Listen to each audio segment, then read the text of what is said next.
Look, Clarence, mate, it doesn't matter how many times we get beat down. What matters is that we get the fuck up, and we keep fucking trying. You're right, Donny. Now, who the fuck are you, mate? I'm Clarence Claymore. Who the fuck are you, mate? I'm Clarence Claymore. Say it with your fucking chest. I'm Clarence Claymore. Show me what you got, mate. Take that. Fucking touch me, cunt. Fuck, mate. We got a lot of work to do.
Wherever I go, even if it's on a yacht, I keep my Solana bags on me.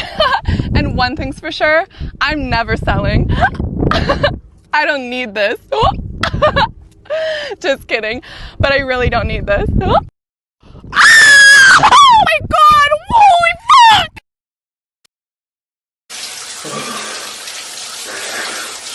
I'm so fucking bullish right now.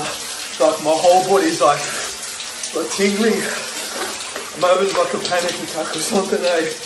I'm gonna call Sharon, trying to calm the fuck down. Completely fucking lost it, mate. I tell you what, I said if I ever get liquidated, I'm just gonna burn the fucking house down. And guess what? Tonight's the night, boys. Tonight's the fucking night. Yeah, that's it. When you're losing 350k, what more can you do? Yeah? What more can you do, right? What more can you do? Fuck this. Honestly, this house is gone. This house is fucking gone. We'll just start here. That's it. See how we go. Oh, this shit fucking work or not? Oh, fuck. That's it, boys. We're gonna get this party started. Oh, start with the couches. Fuck it, I've lost so much fucking money. Fuck it. I recently came to the realization that I don't actually need therapy. I just need a bad bitch. I just need a bad bitch. And the only way to get a bad bitch is with slightly bigger muscles and more money. That's what's been stopping me. The key to happiness this whole time has been vanity and materialism. I've been worrying about things like intimacy, finding like-minded individuals, and meaningful work, when really, I just needed to start taking steroids and doing summer sales. Because that's what other people look for and desire in a partner, is money and slightly bigger muscles.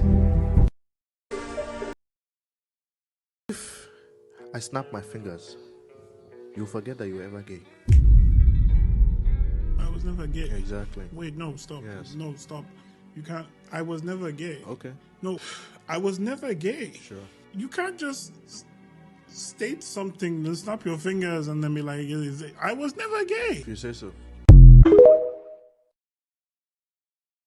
Punky, on me, funky, monkey, punky, pump it, price, jump it, hop in the new whip, paid for by Punky. I'm just too lit. Somebody say something. I'm monkey that look like a frog, price look just like a dog's, full of some chads and gods. Fudders is mad I bought. Word to your mothers, this monkey is doing a lot. Take out a hammer, I'm whacking a fudder, just cleaning the face. Jumping on Twitter, take over the space. Punky is pumping, increasing the pace. A monkey that look like a frog, paid for my flight to Prague. Touchdown, Punky Lamborghini rental in the garage. She's at my Punky, we had a menage. No, she not Nikki, cause I'm too picky. That's why my portfolio as long as a blog. All about Punky and why that shit rocks. Punky take over the block, watch. Punky, on me, funky, monkey, punky, pump it, price, jump it, hop in a new whip, paid for by Punky. I'm just too lit. Somebody say something. Punky, on me, funky, monkey, punky, pump it. Stop gambling, alright? You're one spin away from generational wealth. Your daughter's college tuition is one spin away. Put your life savings on black. Remember that. Just go to Vegas, and if you lose, just keep getting loans. Remember this. Just keep spinning, keep gambling, keep gambling. You can't lose.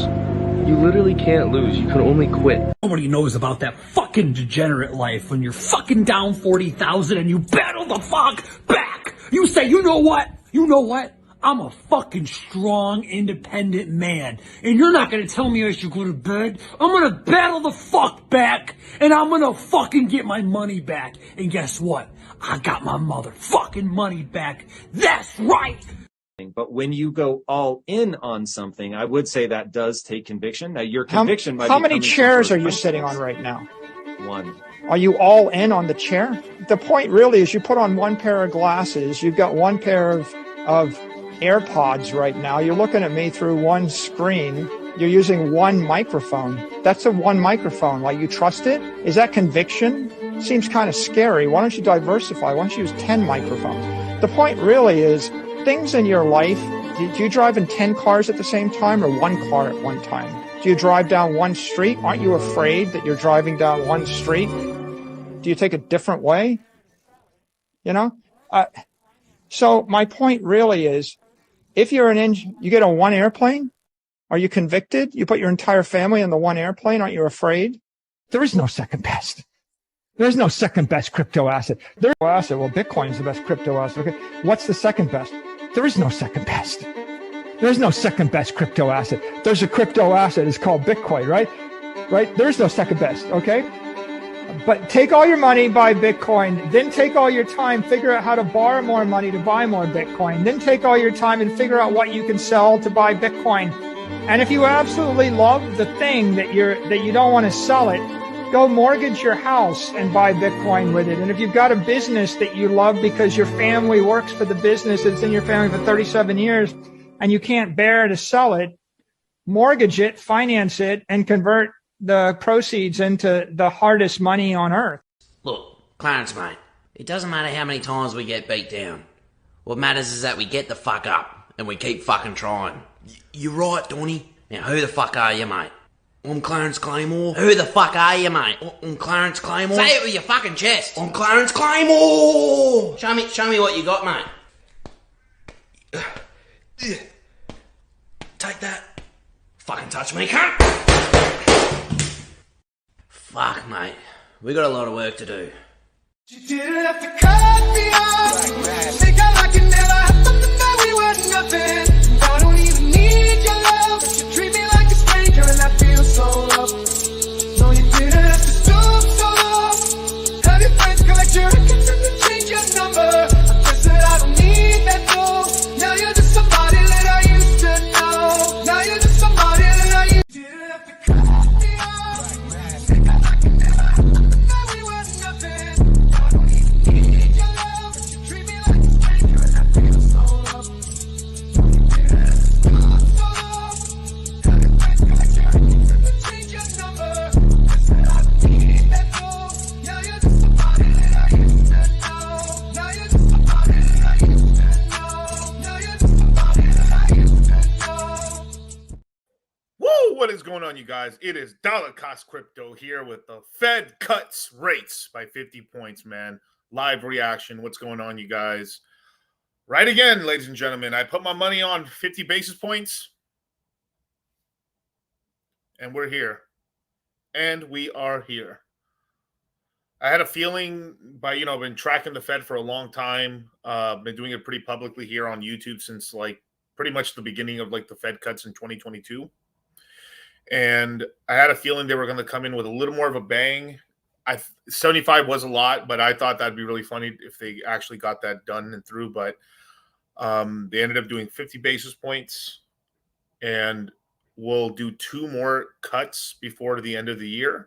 So it'll drop us down from the current 5.5% down to 4.5%. And by the end of 2025, another 100 basis points, which will take us down to 3.5%.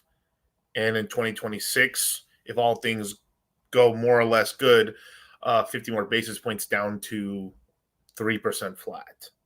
Now, the original plan that they were planning to do in 2023, kind of what they were hinting towards, was effectively that just on a much longer time scale. And what they wanted to get us down, instead of 3% flat, they were going to get us down to 2.75.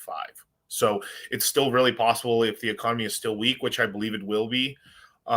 They may have to speed things along. I think they can get away with the current cuts this year, but next year is where they might have to expedite and start doing 50s. And take us down faster, which either way is going to kind of boost everything that's going down right now. What does it mean for crypto? It means rocket ships, baby. The rocket ships. It means it's cheaper to borrow. We're going to get into the whole meeting and everything like that, see if they're going to stop letting the balance sheet run off. I just want to be fully transparent right now. I have not slept as a proper crypto man should. Crypto really isn't doing anything. Well, if you're in the right places, sir. I guess one quick thing, before we get into it, why not, right? This is a crypto show, by the way. For anyone here on the Phantom ecosystem, we've been killing it. Shout out to Equalizer. We've been doing really well. It's up 7%. It was up a little higher earlier today in the morning. But if we look at kind of what's been doing the best over the last 7 days, Phantom, TIA actually surprisingly up pretty decently. But we're at 60, we're at 61. This was up to 63 a couple hours ago. Pretty nice. We're going to get into what they've said. I've seen some clips on YouTube. Someone posted some bullish shit here and there and stuff like that. Damn, dude, for you guys who don't know, man, I have not this is my OG guru iconic trademarked black t-shirt right here, man. 2 in existence. That's all that exists in this world now of this fucking t-shirt. Haven't brought these bitches out, man, but damn, man, the muscles are starting to come back. Beautiful. But yeah, man, shout out to OG Bitlord, man. For people who don't know, this was a super celebrity in the crypto space back in 2017 and really blew up in 2021. He's kind of taking a chill pill, but man's so bullish, he's taking showers, I'm so fucking bullish right now. Like my whole body's like tingling. I'm having like a panic attack or something, eh? I got a cold shower and trying to calm the fuck down. Bro, we were in peak 21 when this fucker was burning his fucking house.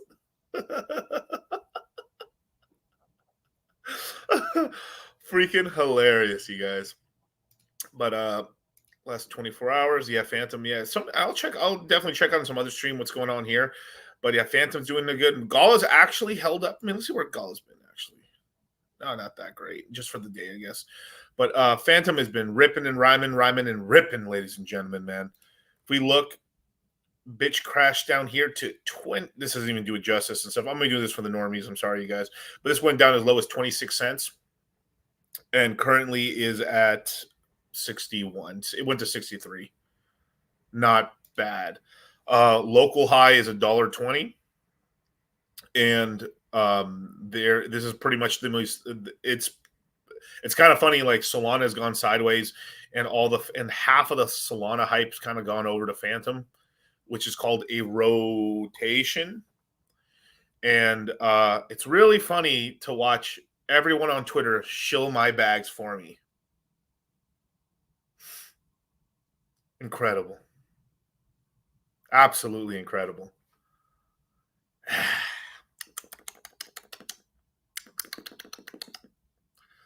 Bought the low on this bitch twice. In 23 and in 24. Been buying equalizer below $1. Everything you could possibly imagine. Bought it at the dirt floor price. Have had 2 years to DCA.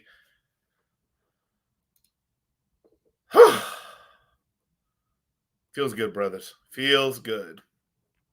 Feels fucking good. One drunk man is more intelligent than 3 women with PhDs. Thank you so much. That's the Thank you so much. That's the Thank you so much. That's the Now, I'll answer a lot of questions and stuff. Super chat away, you guys. I'll answer questions there, but we're going to start the live reaction to the FOMC meeting and see what Jeromeus Pallius has said.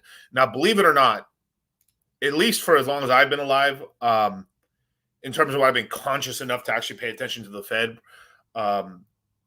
he's probably, in terms of like, he's been a very good, like, this is like grading fucking a dirty shirt versus a dirty shirt. I mean, trash ass shirts, right?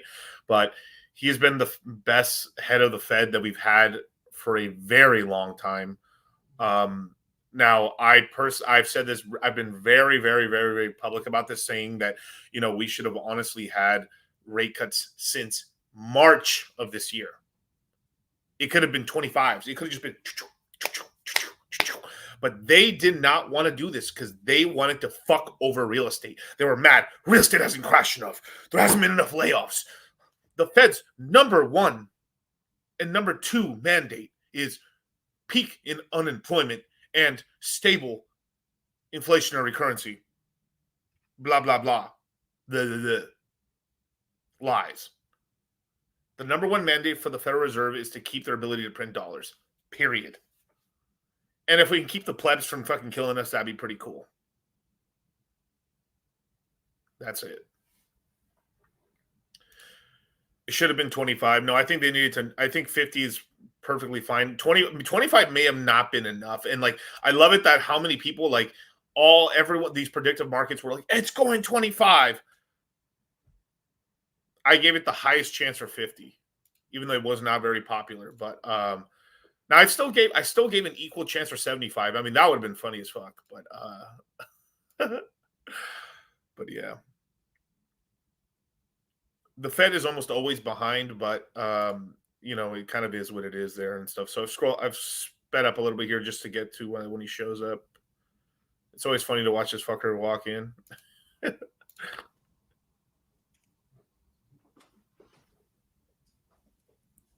You guys are in trouble. He didn't have his glasses on. He put them on, you guys. Big trouble. Big trouble. Oh, shit. That's funny. All right, let's get into it. Good afternoon. My colleagues and I remain squarely focused on achieving our dual mandate goals of maximum employment and stable prices for the benefit of the American people. Our economy is strong overall and has made significant progress toward our goals over the past 2 years. The labor market has cooled from its formerly overheated state. Inflation has eased substantially from a peak of 7% to an estimated 2.2%. Okay, now, whatever they say, all numbers that come from the government, the audio is very low on the video. Really interesting. Give me 1 second. Boom, boom, boom.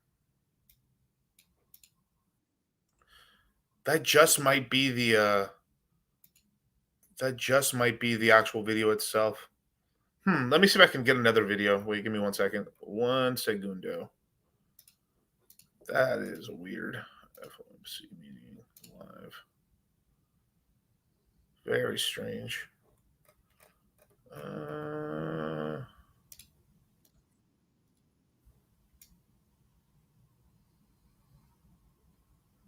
Let's see.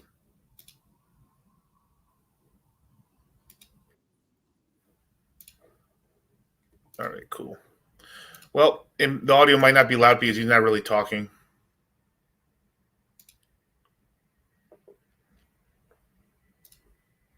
Yeah, George Gammon's dealing with the same thing. Yeah, that's about right. Yeah. Growing confidence that within a Yeah, he's probably not. He's probably just not talking that loud and stuff. But just to go back off to the original point, whatever inflationary number they give, whatever number comes from the government, it's skewed. You have to treat it like it's a broken weight scale, right? You look for the trend, not exact numeric science, right? Numeric science, numerology science, right? Basically, so it's the lower the number, the more it closer actually is to what the actual inflationary rate is. I almost want to coin it in a way, but basically, whatever number they tell you that the inflation's at, just double it. So if they're saying it's 2.2% right now, it's probably closer to 4.4 or 4% inflation. Now, the higher the number, the more skewed it is. So I would probably go on a limb and say, when we were at 7%, we were probably over 21 to 25. Yeah, 21 to 25% inflation. And watch. So at in the 2% range, double it, right? So even if it's 1%, double it. Once you get to 2, you double it. Every if it's 3%, you do a 2.5. It goes higher than that, another 0.5. So every actual numeric inflationary number, it goes up, increase it by half an X effectively. So, if we actually look at the number, it's actually it does get pretty ridiculous when we go 3, 4, 5, 6. It gets pretty high up there.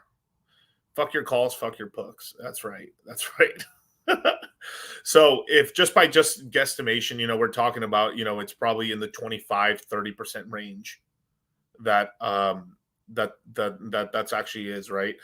So inflation was pretty ridiculous as well. It went up on all, just roughly almost everything. Now there is a couple things that they track, like eggs, milk and stuff, which actually did go up that 7% that they called for, but those things are being watched and being kind of price controlled in a way so they don't get too outrageous. But still, the things you want: a house, a watch, a Rolex, affording your fucking wife's fake tits, the things in life that you want, right? The things that actually have value substantially went up and kept going up. So take whatever inflationary number they give you with a grain of salt, double it or triple it or 5x it, the higher it gets. If they ever said we have a 10% inflation, ladies and gentlemen, we have 50% inflation. If we have 10% inflation in America, if they ever said that out of their mouths, we have 50% inflation. Insanity.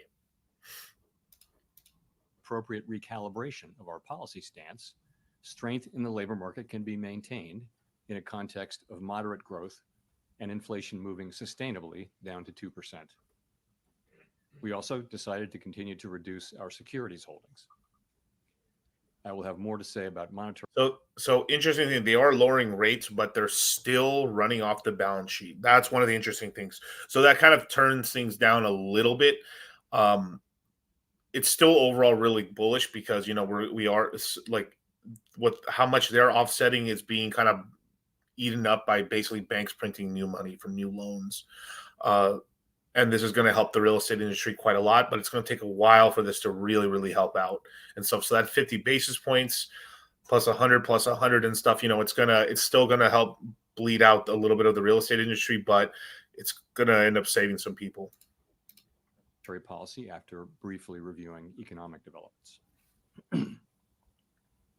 Recent indicators suggest that economic activity has continued to expand at a solid pace.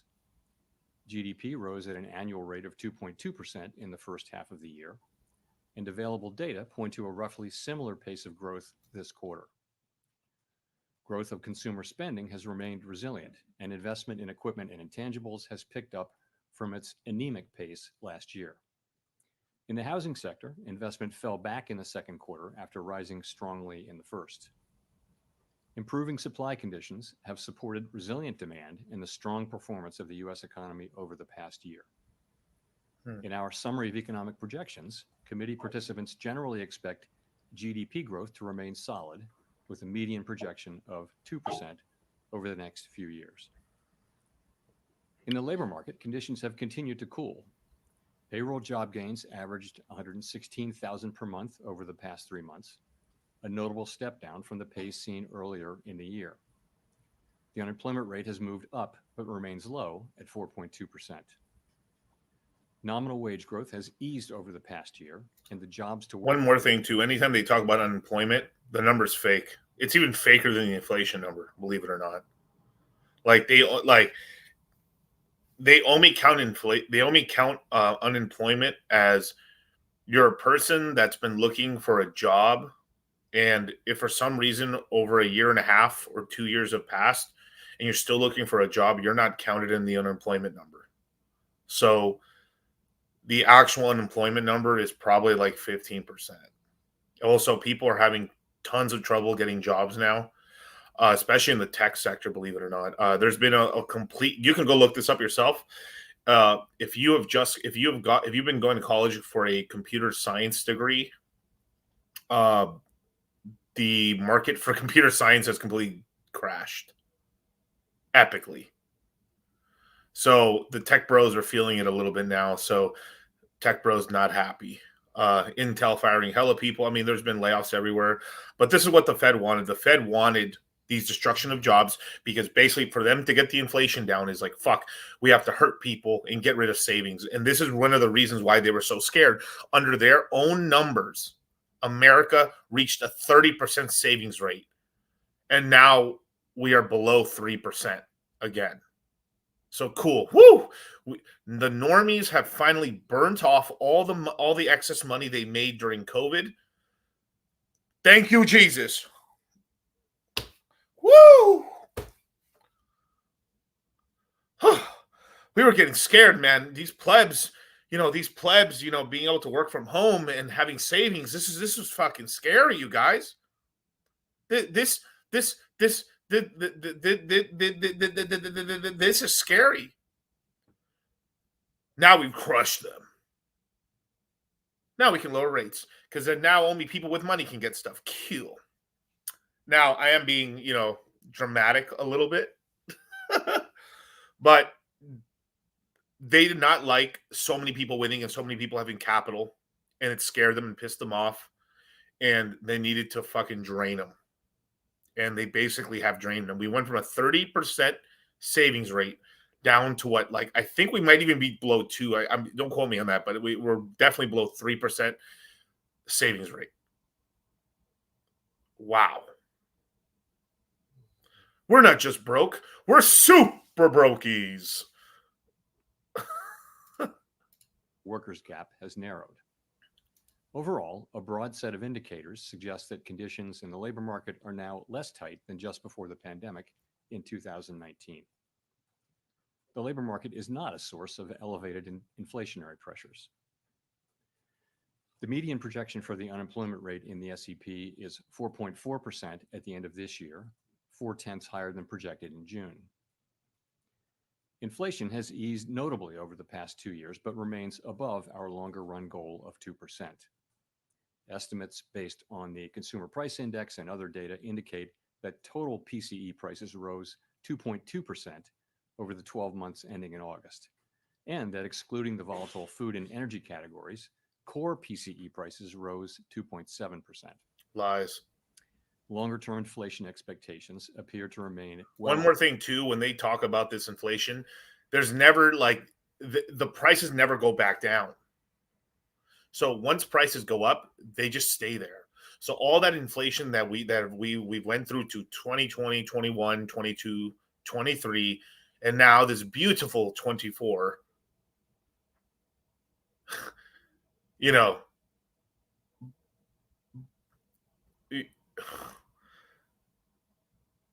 grocery bill has basically doubled at the very least. The cost of meat has gone up like ridiculous. I mean, it has doubled at the very least. Red meat's doubled. Fast food, which you should not be eating, has gone up like exponentially. It may have tripled since 2019 to now. It may have literally tripled in price. And this is all a part of the plan in order to get all these savings out of your hands. as reflected in a broad range of surveys of households, businesses, and forecasters, as well as measures from financial markets. The median projection in the SEP for total PCE inflation is 2.3% this year and 2.1% next year, somewhat lower than projected in June. Thereafter, the median projection is 2%. Our monetary policy actions are guided by our dual mandate to promote maximum employment and stable prices for the American people. Lies. For much of the past 3 years. That right there. That's the only one of the biggest pet peeves I have about the Federal Reserve is like our two mandates: stable prices and employment. That's absolutely not true. The true hidden agenda of the Federal Reserve is to protect their ability to print dollars. Nothing more, nothing less. That is it. That is the single thing that they care about. If they have to fucking send all you guys to the soup kitchen, destroy all your destroy everything, they will do it in order to protect their ability to print dollars. Now, when they can do that, they try to balance things out, but because the Fed and the economy cannot withstand, because of all the debt, cannot withstand deflation. They have to have inflation because the inflation over a long period of time destroys debt, right? Or at least makes it pretty much useless or irrelevant and then it forces, with a certain amount of inflation, forces you to go into the risk curve. Like the amount of people that have to risk into dangerous shit. Online gambling, all-time highs. Crypto memes, all-time highs. Shout out to your boy. Totally improv. That shit was clean, bro. It was shit. Sports gambling parlays. Shitcoin memes.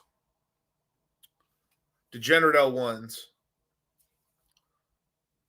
Bitcoin, Ethereum, right? So you have, instead of being just like moderate, just putting money away in the bank, maybe buying, maybe just saving for a 401k, you're not making enough returns off of equities where like even the equity guys have to go all in NVIDIA or have to go all in into tech stocks in order to drum up the cash so they can beat inflation and then actually make some real capital.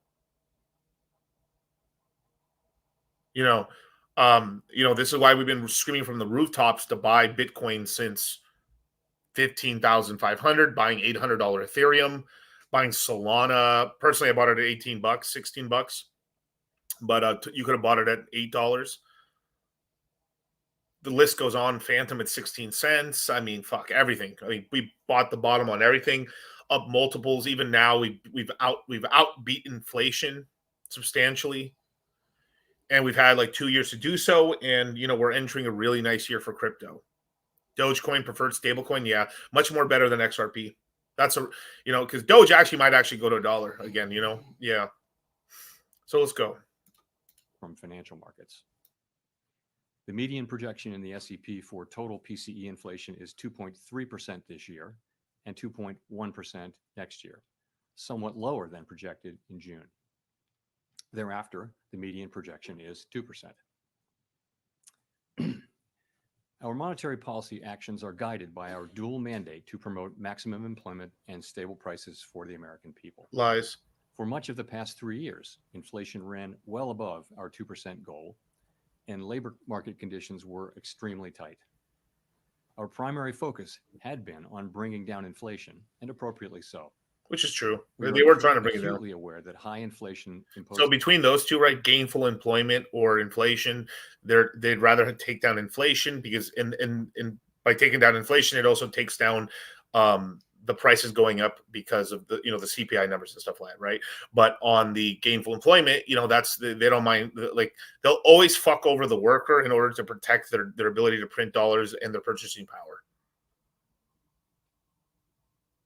Beautiful. Is a significant hardship as it erodes purchasing power, especially for those least able to meet the higher costs of essentials like food, housing, and transportation. Yeah. Our restrictive monetary policy has helped restore the balance between aggregate supply and demand, easing inflationary pressures and ensuring that inflation expectations remain well anchored. Our patient approach over the past year has paid dividends. Inflation is now much closer to our objective, and we have gained greater confidence that inflation is moving sustainably toward 2%. As inflation has declined and the labor market has cooled, the upside risks to inflation have diminished and the downside risks to employment have increased. We now see the risks to achieving our employment and inflation goals as roughly in balance, and we are attentive to the risks to both sides of our dual mandate. In light of the progress on inflation and the balance of risks, at today's meeting, the committee decided to lower the target range for the federal funds rate by a half percentage point to 4.75% to 5%. Thank you. Thank you. This recalibration of our policy stance will help maintain the strength of the economy and the labor market, and will continue to enable further progress on inflation as we begin the process of moving to. The real reason is that it looked like we were about to go over the cliff into a recession that they couldn't hide for the Biden administration, Kamala administration, and was going to get things into some big trouble. The Fed helps whatever party is in power. So they're helping the Democrats out right now. But if the Republican was in power, they'd help the Republicans. That's how usually the Fed works. The 50 was basically just to shock the market a little bit, and I think the gamble paid off. Like, if I look at equities right now, let's look on my nifty handy stocks app on my phone, we can tell that 0.25% on the Dow. The NASDAQ's down. Yeah, it didn't react to anything bad at all, basically, to it.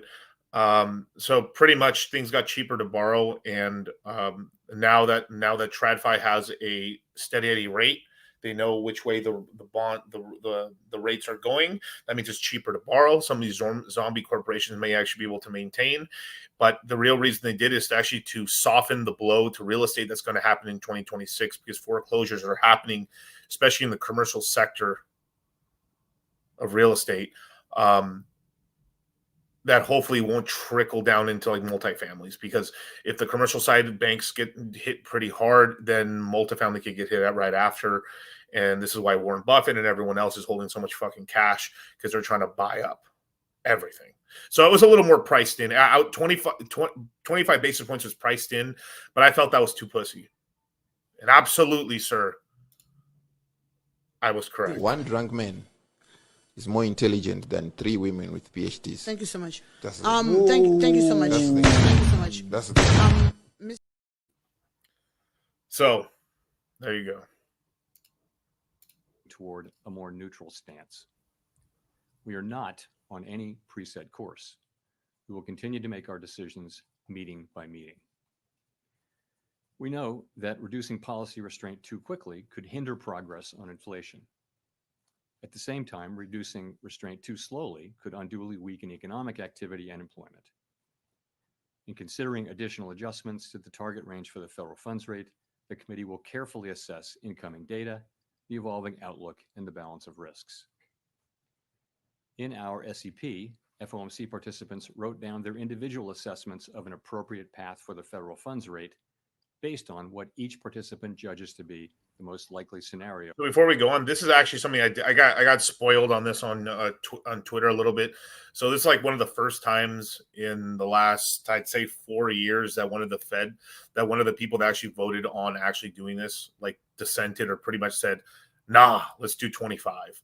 So everyone pretty much voted for 50 except for one dude who's like 25.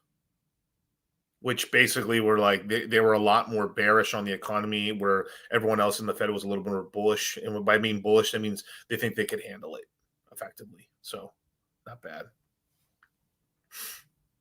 And I'll talk in a bit how it affects crypto and the rest of the overall markets. Going forward. If the economy evolves as expected, the median participant projects that the appropriate level of the federal funds rate will be 4.4% at the end of this year and 3.4% at the end of 2025. These median projections are lower than in June, consistent with the projections for lower inflation and higher unemployment, as well as the changed balance of risks. So what he just said right there is they're They're planning to do a full 100 basis point cut this year. They've just done 50. They just done half of it. And they're going to do 25 and 25 before the end of the year.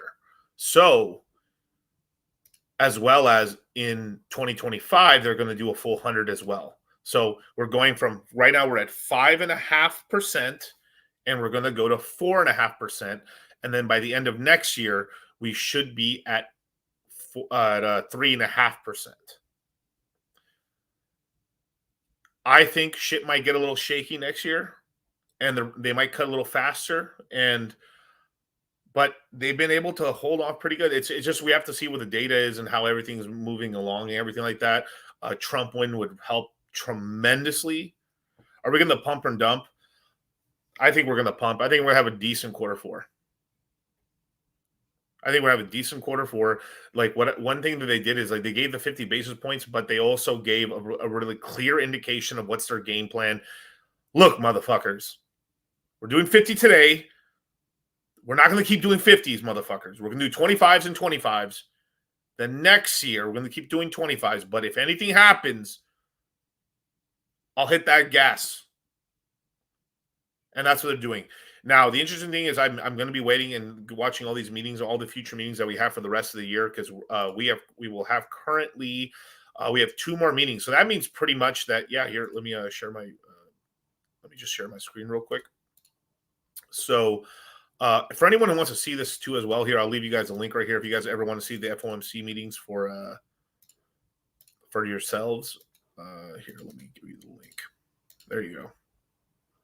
So here, I'll full screen it myself. Boom. So we just had the September 18th meeting. When you see the 2 numbers, this is when they actually come in, and this is when they actually let you know what they actually did. So don't pay attention to the first number, pay attention to the second number. Now, they just did the September 18th meeting. They said they're going to do 100 basis points this year. That means they're going to cut in November and in December. So we're getting 25 and 25. So we're getting back-to-back cuts. So it's going to seem like, whoa, shit's happening. There's action, there's movement out here in these streets.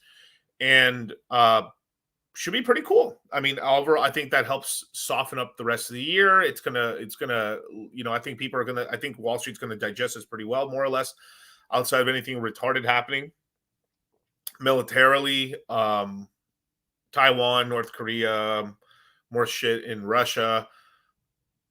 But it looks like everything's, or I would hate to say a Trump assassination. I mean, we just had the 3rd one with the bombing, but I guess I wasn't that close, but still, what the hell? El Trumpo has 9 lives like a gato. So pretty interesting. Now, we don't have the list for next year because it won't come out until next year, obviously. But hey, we've got November 7th and we've got December 18th for the next FOMC meetings. I'll be doing live streams about this, reacting to the whole thing and everything, if there's any interesting news and stuff. But yeah, pretty cool. Was there another assassination attempt? I think it was yesterday. They found a SUV full of explosives next to a rally. So it looks like they were going to probably try to drive it in and then just bomb it or some shit. Crazy. Absolutely crazy. Absolutely crazy. So, yeah, insane. And just for people asking right now, what I would probably do, if you want to wait a little bit, like the markets doesn't know what to do, right? Like we were at 60,000 a minute ago on BTC. Things have just dropped like a little bit, like 4 or 5, like nothing. Nothing's dropped really. So what's happening is the market's like, the stock market, which way are we going? Are we going up or are we going down? And the stock market really hasn't figured it out either. They're like, I don't know. I think it's the equities was pretty much betting on 25 basis points and they got 50, and it's not that bearish. It's actually pretty good. So this is why they gave out such an apparent plan. That's what they're doing. The 2026 could be a bunch of bullshit, but they said they're going to drop it a little bit, another 50 basis points. So pretty much we're looking at a flat 3% by 26. And Hex is pumping. Beautiful. Mwah. Beautiful. Just wonderful. The bags, no matter what, something in my bags is making me money. It's just wonderful. It's a most Wonderful time of the year. All right, let's get back to Jerome Powell. Incoming data, the evolving outlook, and the balance of risks. In our SEP, FOMC participants wrote down their individual assessments of an appropriate path for the federal funds rate based on what each participant judges to be the most likely scenario going forward. If the economy evolves as expected, the median participant projects that the appropriate level of the federal funds rate will be 4.4% at the end of this year and 3.4% at the end of 2025. These median projections are lower than in June, consistent with the projections for lower inflation and higher unemployment, as well as the changed balance of risks. These projections, however, are not a committee plan or decision. As the economy evolves, monetary policy will adjust in order to best promote our maximum employment and price stability goals. If the economy remains solid and inflation persists, we can dial back policy restraint more slowly. If the labor market were to weaken unexpectedly or inflation were to fall more quickly than anticipated, we are prepared to respond. Policy is well positioned to deal with the risks and uncertainties that. So what he said, the really key thing. So if for some reason, I think the big number to watch would really be the inflation, their supposed inflation number. They like it at 2%. They don't really like it at 1%. It means like basically money isn't evaporating at the level they like. They don't mind a 2% to 3% inflation. Once they're happy, even if it goes to 3, they'll maintain, like I would say 3.5 and lower. But the moment they cross over that 3.5 and higher is when they'll bring the nuke down. So there's a bit of a balancing act there, right? But if for some reason the inflation rate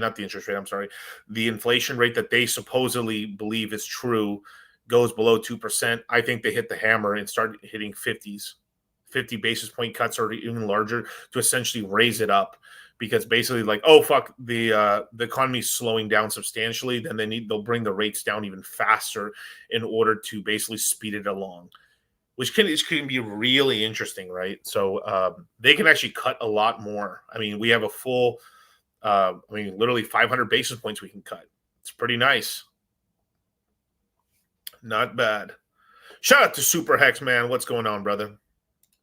This is a good dude, man. And just for FYI, for anyone watching right now, this is the loudest it's been on anything. He just talks really quietly. All the broadcasts are quiet. I'll leave it up to Powell, I guess. That we face in pursuing both sides of our dual mandate.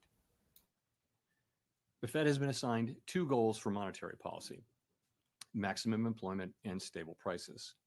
We remain committed to supporting maximum employment, bringing inflation back down to our 2% goal. Still allow them to keep printing money. Longer-term inflation. I keep saying that. I keep harping on that shit. Well anchored.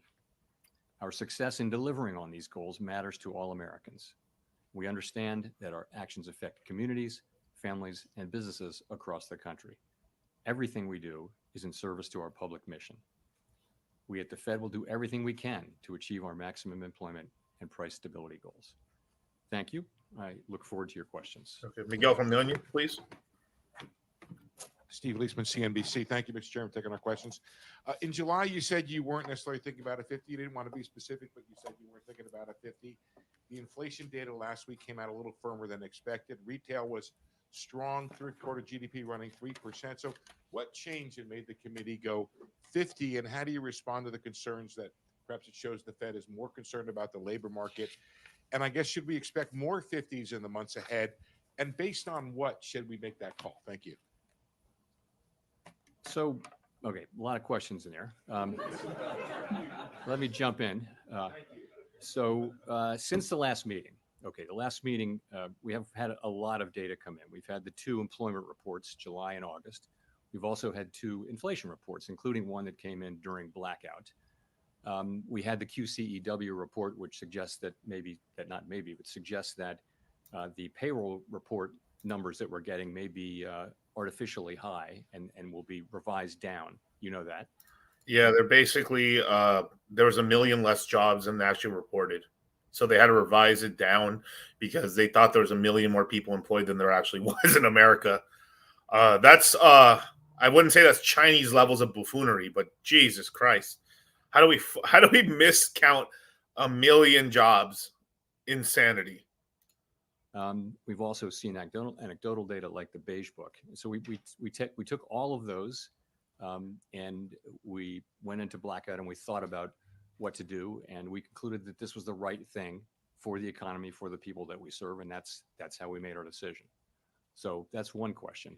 What was the second and third? How do we make sorry, thank you, sir. How do we figure out in the months ahead, is there another 25 or 50 coming in? Based on what shall we make that call? Thank you. Sure. So a couple things. A good place to start is the SEP, but let me start with what I said, which was let me just answer one thing on the first part of the question. Pretty much just to sum up, the job numbers are weaker than they thought, and because of that million that also got taken away from the jobs report, that's kind of what tipped them over. But basically, the one part of that they didn't really explain to as well is that the real estate sector, especially the banks, are not doing that well. So they needed to start softening up now. If not, they would actually have bank collapses. Yes, Otto. Jerome is quiet because that's how he was recorded on live national television on NBC, CNN, Fox, everywhere you could possibly imagine, ladies and gentlemen. So I don't know. That we're going to be making decisions meeting by meeting based on the incoming data, the evolving outlook, the balance of risks. If you look at the SEP, you'll see that it's a process of recalibrating our policy stance away from where we had it a year ago when inflation was high and unemployment low, to a place that's more appropriate given where we are now and where we expect to be. And that process will take place over time.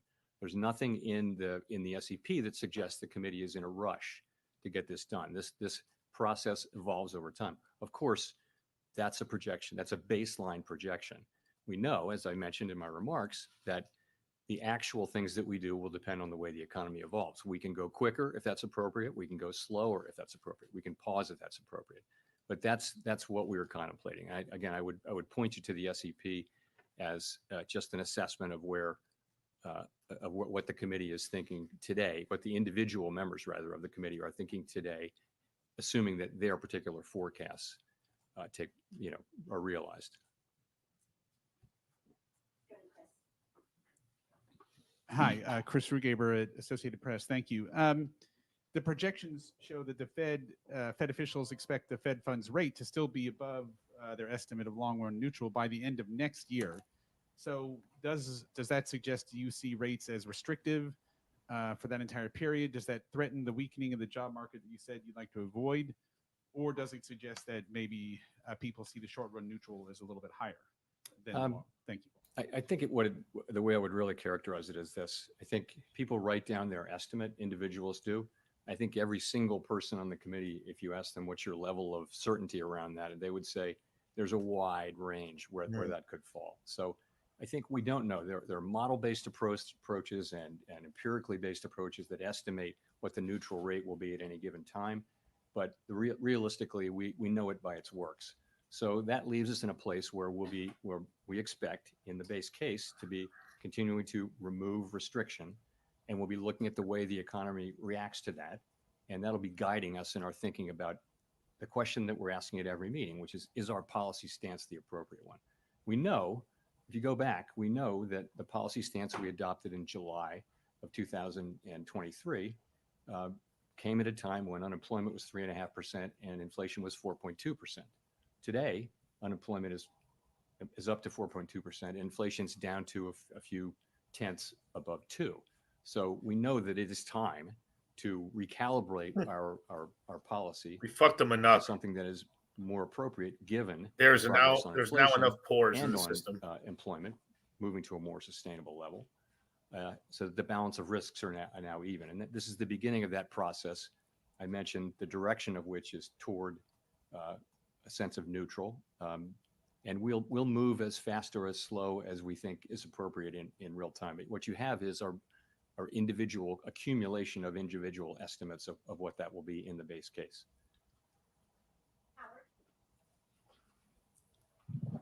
Howard Schneider with Reuters. close was this in terms of the decision? You do have the first dissent by a governor since 2005, I think. Was Since the 2005. rate clearly in favor of a 50, or was this a very close decision? I think we had a good discussion. If you go back, I talked about this at Jackson Hole, but I didn't address the question of the size of the cut, left it open. And I think we left it open going into blackout. And so there was a lot of discussion back and forth, good diversity of division, excellent discussion today. I think there was also broad support for the decision.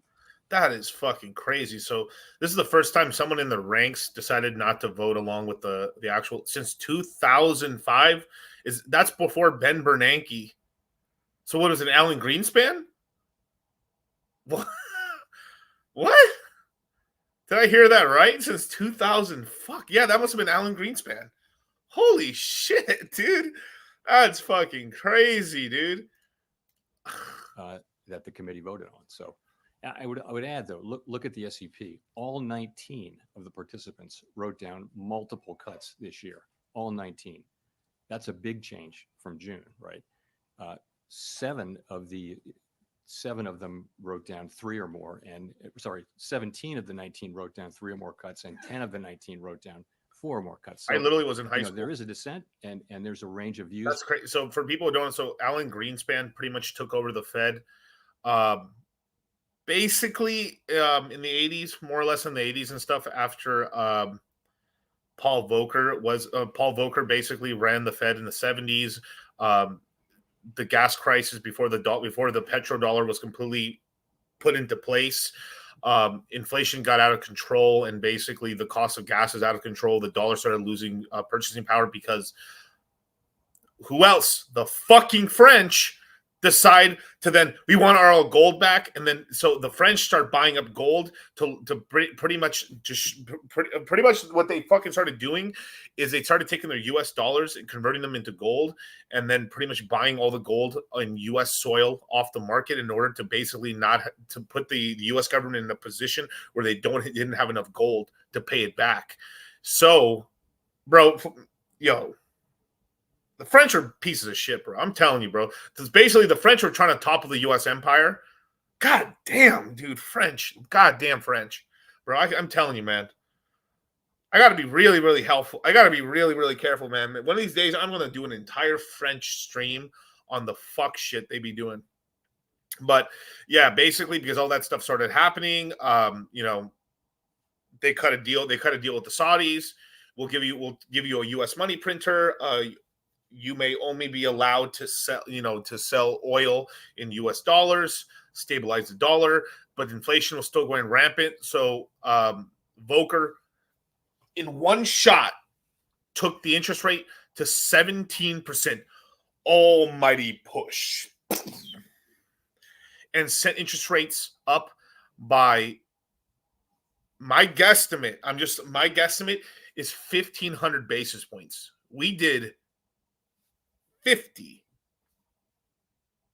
Just to put it into a thing. 50 today.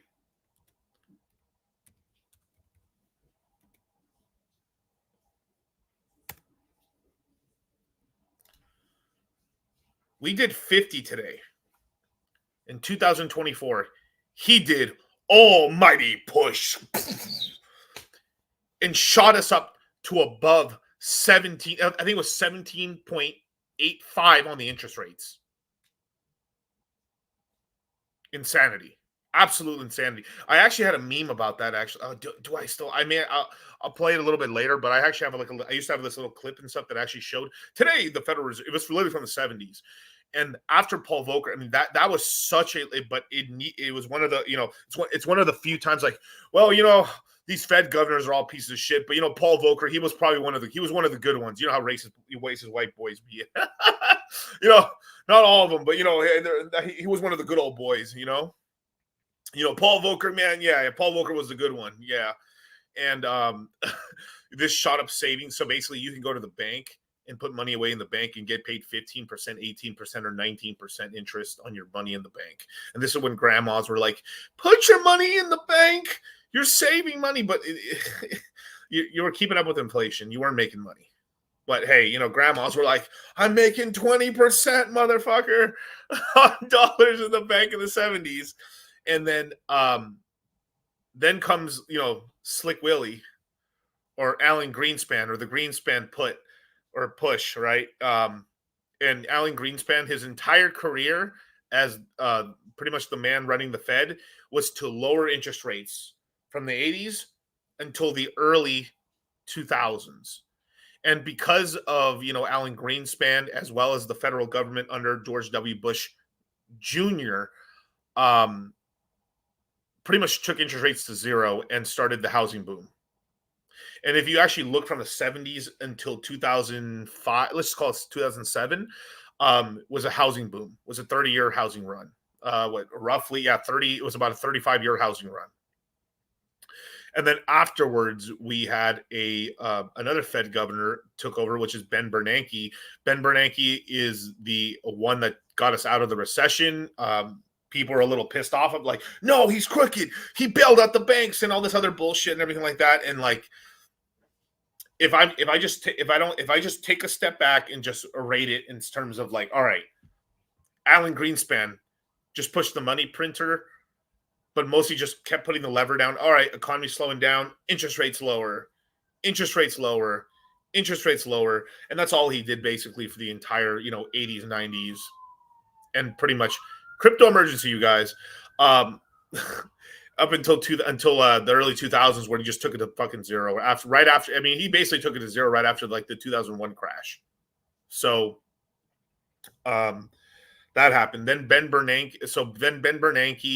He's the guy who they put him in charge. They took, all right, Alan Greenspan, thank you, bro. Off to the pasture. Ben Bernanke, who pretty much had a PhD in studying he had gotten a bunch of rewards and papers and stuff for basically studying what happened during the Great Depression, and was like, basically the Fed did nothing during the Great Depression, basically just sat on their dick and didn't do shit. And even with the government doing everything they could with FDR and stuff, with the brand new deal and everything like that, that still didn't do shit. So the buying signal has always been my buying signal. That's right.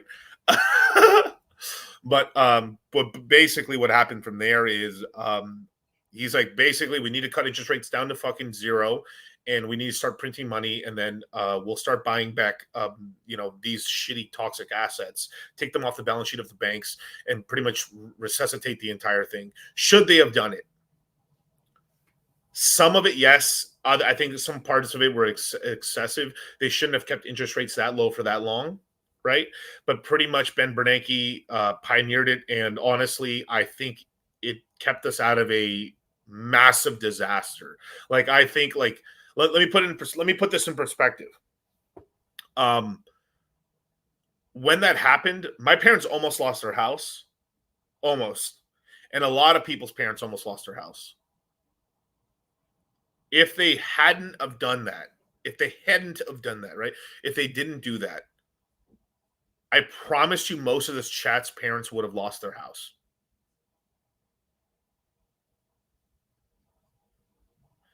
Now, it would have delevered our system substantially. Now, there's pros and cons to that, but basically, everyone would not have, I mean, literally, it would have nuked the U.S. economy and sent the world into, like, I think the U.S. economy would have gotten out, but it would have sent the rest of the world into a fucking depression. Absolutely. Absolutely, I'm sure of that, and probably would have delayed the birth of Bitcoin for like another decade at the very least. I think Bitcoin in some way or form would have come out eventually because the technology was already there to come out. But pretty much the reason, because of Ben Bernanke and the TARP and lowering interest rates to zero, bailing out the banks, buying mortgage-backed securities, buying U.S. treasuries, that was literally that was actually put as one of the sole reasons in the Bitcoin white paper and why Satoshi Nakamoto created Bitcoin, because of that, for bailing out the banks. But on the other side, it would have pretty much led to a decent amount of loss of life. And I don't think it would have been as bad as the Great Depression, but basically would have been very bad. So not great. And then from there, basically, no, not Jerome Powell. This lady took over. What the fuck's her name? Janet Yellen took over. She did nothing. Literally, the woman who controlled the Fed did nothing at all. It just was just on cruise control. Nothing happened. Didn't do shit. And then Jerome Powell took it over. So Bernanke really made Bitcoin, basically. Yeah, if Ben Bernanke didn't do that, I think we wouldn't even have Bitcoin. We literally would not have the Bitcoin sector if it wasn't for Ben Bernanke. Absolutely, factually true. Absolutely. That's a crazy thought to think about, right? You know? To think about, like I don't think maybe I think some Bitcoiners that have thought about it, but I think a lot of people that watch these Fed streams and watch this stuff don't know why. I've been paying it because I was so interested in this whole thing because I literally when I got out of when I was in high school and I thought I was totally going into I thought I was gonna be a builder, you know, I was going to go into that industry, and it just totally imploded, and I was just like, you know, it's that whole thing. Well, there's a quote that goes, you know, when you're succeeding, you party. When you fail, you ponder. Well, that was a failure right there. I mean, it wasn't my fault, but I was just a kid. But I was just pondering on what could have been my future. So it was what happened, and I pondered my way into what the fuck's the Fed, and you know, there's guys like GG33 or 9/11 and. 9/11 kind of got them into the conspiracy theory that got a lot of people into conspiracy theories, and there's a lot of other stuff that happened even before that got Alex Jones into that. You know, it really was Ben Bernanke, the housing crash, that got me into the Fed, and what also started Bitcoin. And don't let this distract you from what Diddy did with 1,000 bottles of baby oil. Don't let it distract you, you guys. Remember, you guys. Hey, look, Bitcoin's above 60,000 again. Beautiful. But there's actually a lot of common ground as well. Follow up to that. Now that this is in the books, can you give us some guidance as sort of follow up to Steve on the pacing here? Would you expect this to be running every other meeting once we get into next year? Yeah, we're gonna take it meeting by meeting. As I mentioned, there's no sense that the committee feels it's in a rush to do this. We made a good, strong start to this, and that's really, frankly, a sign of our confidence. Confidence that inflation is coming down toward 2% on a sustainable basis. That gives us the ability. We can, you know, make a good, strong. So one last thing before I go back. Everyone keeps asking about Phantom and ledgers and Phantom this and Phantom that. I will answer some more crypto questions at the end of the stream, but just one thing: if you have Phantom does not get converted into Sonic. You have to literally bridge it in, just like with ASI, with Ocean Protocol and everything. We have to convert it into the new token. You're gonna have to use a bridge. We're going to be talking about it. So if you look at in the live chat right now in the pinned message, sign up right there, you guys. I'll give you guys, we'll email out everybody kind of an instruction guide and stuff like that, as well as, you know, when the next crypto mindset course goes live. But this is a big part of why we're doing we decided to fuse two courses together, and we're doing a mega course. We've done two. We've done one at the bottom of Bitcoin at $15,500, $800 Ethereum. Mega course. That's the last time we've done one of these. We did it again here because this is a pivotal moment right here where shit's about to go fucking crazy. And a lot of people aren't ready. You know, one play that I've been here playing for the Sonic launch. You know, the rest of crypto Twitter has fucking finally woken up a little bit to it, or the shill wagons, and we're gonna make our fucking bread. And, you know, we're going to be talking about how to play it, how to convert, how to actually maybe sell Phantom on this run up and stuff before it converts, buy the rumor, sell the news, or maybe news, sell the rumor. It's beautiful. You know, a lot of money making opportunities. While everyone cries, doesn't know what to do, don't worry. We'll be out here making money. And if you want to join, there it is, man. You just put an email. That's it. It doesn't cost shit. Start. But, and I'm very pleased that we did. To me, the logic. I'm sorry, that shit was bars, bro, man. God damn, bro. I gotta drop this bitch right here. You buy this for $39.99. Guess what, folks? You take the L away. You put a W there, baby. You're a winner, man. You're the real deal. You're picking up chicks. Let me tell you something. You buy this set at $39.99, baby. You're the cock of the walk, man. You walk into the bar and you just find the hottest chick and you go, you, me. Guess what? She says, why would I go out with you? Because I bought the deal on Wild West Deals for $39.99. That's why. She says, can I go home with you? That's how simple it is. That's how it works. That's what this set brings to the table. Because you know what she sees? She sees a man who knows what he wants. She sees a man who says, good deals don't get by me, baby. I move. I act quick. I act now. I go to wildwestdeals.com. Boom. That's why you're hanging with chicks all night long. That's why you got guys like Michael Jordan calling you, wanting to hang out with you, baby. Because you bought it for $39.99. So don't be a scrub. Get into crypto mindset. That's it. Get into the Citadel. Get into crypto mindset. You can pay with crypto. It's 15% off. It's been a sale all summer. Because for a lot of people who don't understand, you know, summer. No, fuck. I don't know if I should play this one. Fuck. All right, I'm going to show you guys the meaning of life. I recently came to the realization that I don't actually need therapy. I just need a bad bitch. I just need a bad bitch. And the only way to get a bad bitch is with slightly bigger muscles and more money. That's what's been stopping me.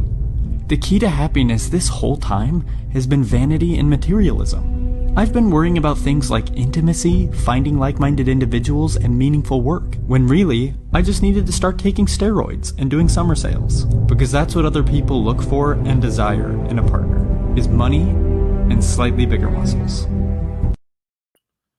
Now that you guys finally fucking understand, now we can get back to the money again. And summer sales. It's more like Christmas sales, you guys, really, and realistic and stuff, man. If you don't want your end of year spooky, come join the people who are actually watching what's going on Spooky Swap. Shee, I can sell water to a well, baby. Whew. All right, let's watch. Was this in terms of the decision? You do have the first dissent by a governor since 2005, I think. Was the weight clearly in favor of a 50, or was this a very close decision?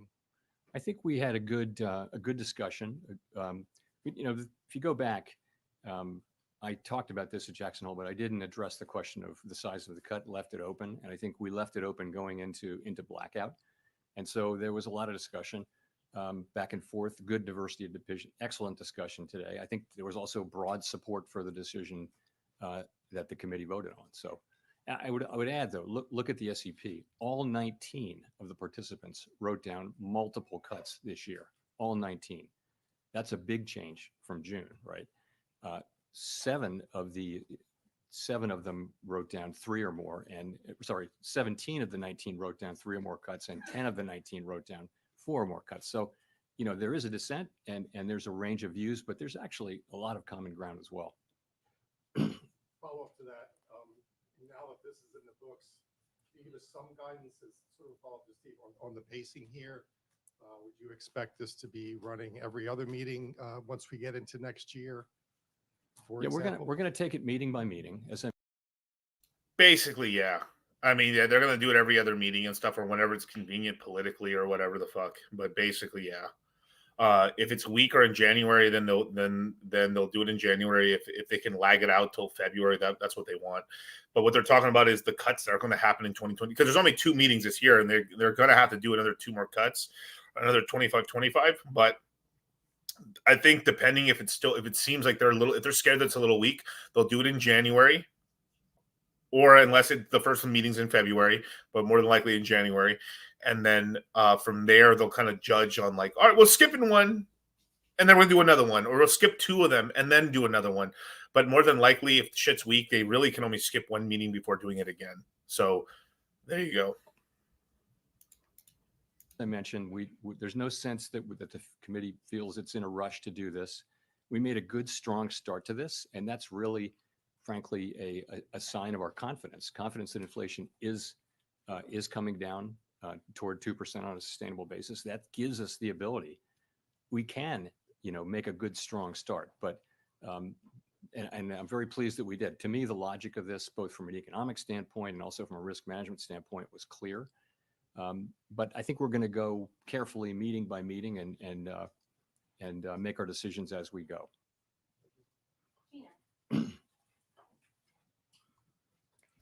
Hi, Chair Powell. Gina Smilik, the New York Times. Thanks for taking our questions. You Fake and your news. colleagues in your economic projections today see the unemployment rate climbing to 4.4% and staying there. Obviously, historically, when the unemployment rate climbs that much over a relatively short period of time, it doesn't typically just stop. It continues increasing. And so I wonder if you can walk us through why you see the labor market stabilizing, sort of what's the mechanism there, and what do you see as the risks?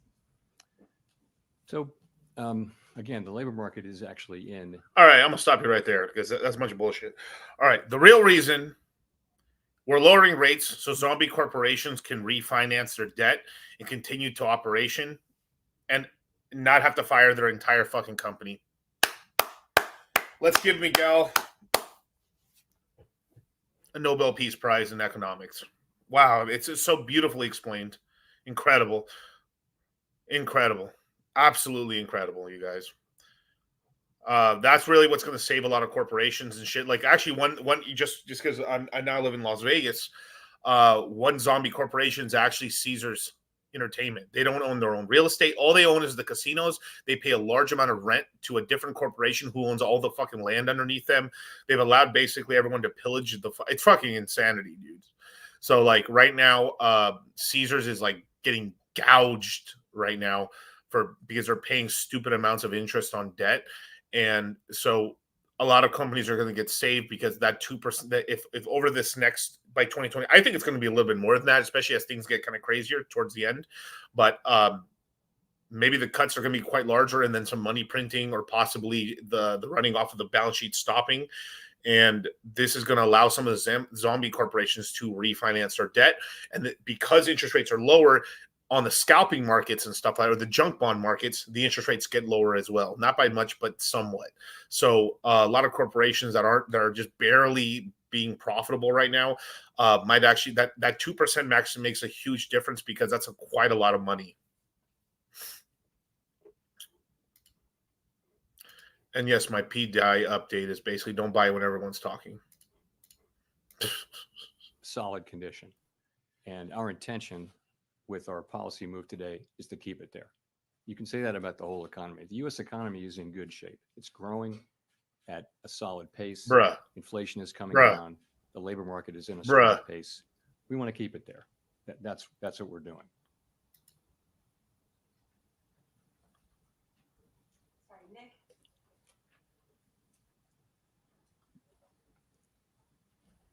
The U.S. economy is in a great position right now, you guys. Does today's Congratulations. action constitute a catch-up in action given recent substantial revisions to the employment data?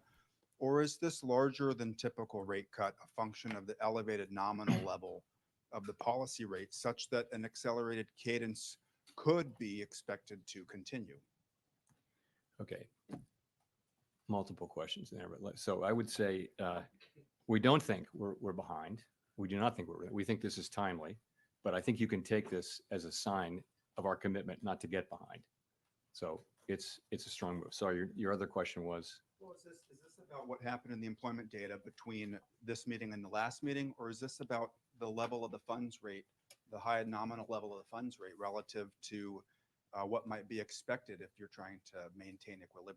So I think it's about, we come into this with a policy position that was put in place, as you know, I mentioned in July of 2023, which was a time of high inflation and very low unemployment. We've been very patient. Basically, they're reactionary. Just give you, basically, their data didn't say that. And then when the revision came in, they're like, oh shit, it's weaker than we thought. All right, now we got to do something. That's it. All this da-da-da-da-da. Da-da-da-da-da, you know, the economic data, da-da-da-da. At the end, like, man, if I was a Fed governor, man, it's just because dude, I don't know, man. Jesus, dudes. They're like, yo, the data came in weaker. That's it. Data came in weaker and shit and reactionary. Like, the Fed never likes to do shit preemptively, which is like, if they had fucking, like, bro, if I was the Fed governor, I would have been cutting rates slowly, 25 basis point cuts every other month. since fucking March of this year. Not in November or whatever the fuck, September, the month we're in. Only 2 meetings left. Super stupid. About reducing the policy rate. We've waited. Other central banks around the world have cut, many of them several times. We've waited, and I think that patience has really paid dividends in the form of our confidence that inflation is moving sustainably under 2%. So I think that is what enables us to take this strong move today. I do not think that anyone should look at this and say, "Oh, this is the new pace." You have to think about it in terms of the base case. Of course, what happens will happen. So in the base case, what you see is, look at the S&P. You see cuts moving along. The sense of this is we're recalibrating policy down over time to a more neutral level, and we're moving at the pace that we think is appropriate given developments in the economy in the base case. The economy can develop in a way that would cause us to go faster or slower, but that's what the base case says. And if I could follow up on the balance sheet, in 2019, when you did the mid-cycle adjustment, you ceased the balance sheet runoff. With a larger cut today, should there be any signal inferred about how the committee would approach end state on the balance sheet? Wow, that's the best question of the night right there. Holy fuck, dude. That is such a good question. That is actually the key one. Now that we know which direction where the cuts are going and more or less how they're going to cut, right? Outside of just more disaster happening, if they just kept lowering the rates and shit keeps getting worse, then they would just keep lowering the rates even harder than that. So we know that now. Cool. Now it's just about them stopping the runoff on the balance sheet, which is one step closer to fucking money printing, motherfuckers. So in the base case, what you see is, look at the S&P. You see cuts moving along. The sense of this is we're recalibrating policy down over time to a more neutral level, and we're moving at the pace that we think is appropriate given developments in the economy in the base case. The economy can develop in a way that would cause us to go faster or slower, but that's what the base case says. And if I could follow up on the balance sheet, in 2019, when you did the mid-cycle adjustment, you ceased the balance sheet runoff.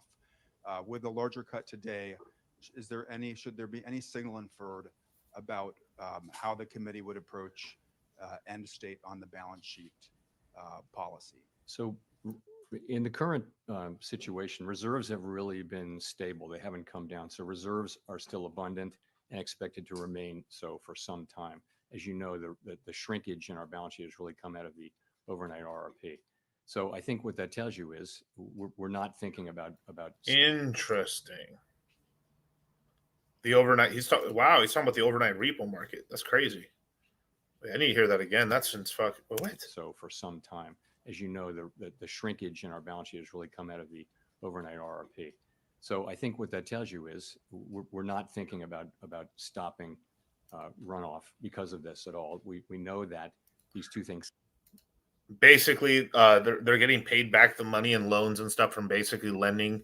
So the overnight repo market was basically the banks have this rule where they could be, it's technically like they could be insolvent, but by the end of the week or by closing time, they have to be solvent again, or at least be worth at least $1. So banks would lend money to each other over the weekend. So they'd be actually worth $1. And then once the week starts, they can be fucking as degenerate as they want. And then they have to end the week before that. So, they forced nobody, because shit got so bad that some banks were literally under collateralized and they could have actually imploded. The Federal Reserve started overnight repo market and forced the top banks to grab money just like they did beforehand. And then this allowed a lot of the smaller banks to actually grab the money that they needed and pretty much stop the liquidity crisis in between banks, because banks stopped trusting each other. Which I don't blame them, but like they stopped trusting each other and lending to each other. So they did this as a way to make the banks start trading with each other again and lend each other again and stuff like that. So basically that money's getting paid off. So that's pretty interesting. Can happen side by side. In a sense, they're both a form of normalization. And so for a time, you can have the balance sheet shrinking, but also be cutting rates. Thank you. Colby Smith with the Financial Times. Just following up on Gina's question on rising unemployment. Is it your view that this is just a function of a normalizing labor market amid improved supply? Or is there anything to suggest that something more concerning perhaps is taking place here, given that other metrics of labor demand have softened too. And I guess in direct follow-up to Gina is, why should we not expect a further deterioration in labor market conditions if policy is still restrictive? So I think what we're seeing is clearly labor market conditions have cooled off by any measure, as I talked about in Jackson Hole. And but they're still at a level. The level of those conditions is actually pretty close to what I would call maximum employment. So you're close to mandate, maybe at mandate on that. So what's driving it? Clearly, payroll job creation has moved down over the last few months, and this bears watching. Meant by many other measures, the labor market has returned to or below 2019 levels, which was a very good, strong labor market. But this is more sort of 2018, 17. So the labor market bears close watching, and we'll be giving it that. But ultimately, we believe, with an appropriate recalibration of our policy, that we can continue to see the economy growing, and that will support the labor market. In the meantime, if you look at the growth in economic activity data, retail sales data that we just got, second quarter GDP, all of this indicates an economy that is still growing at a solid pace.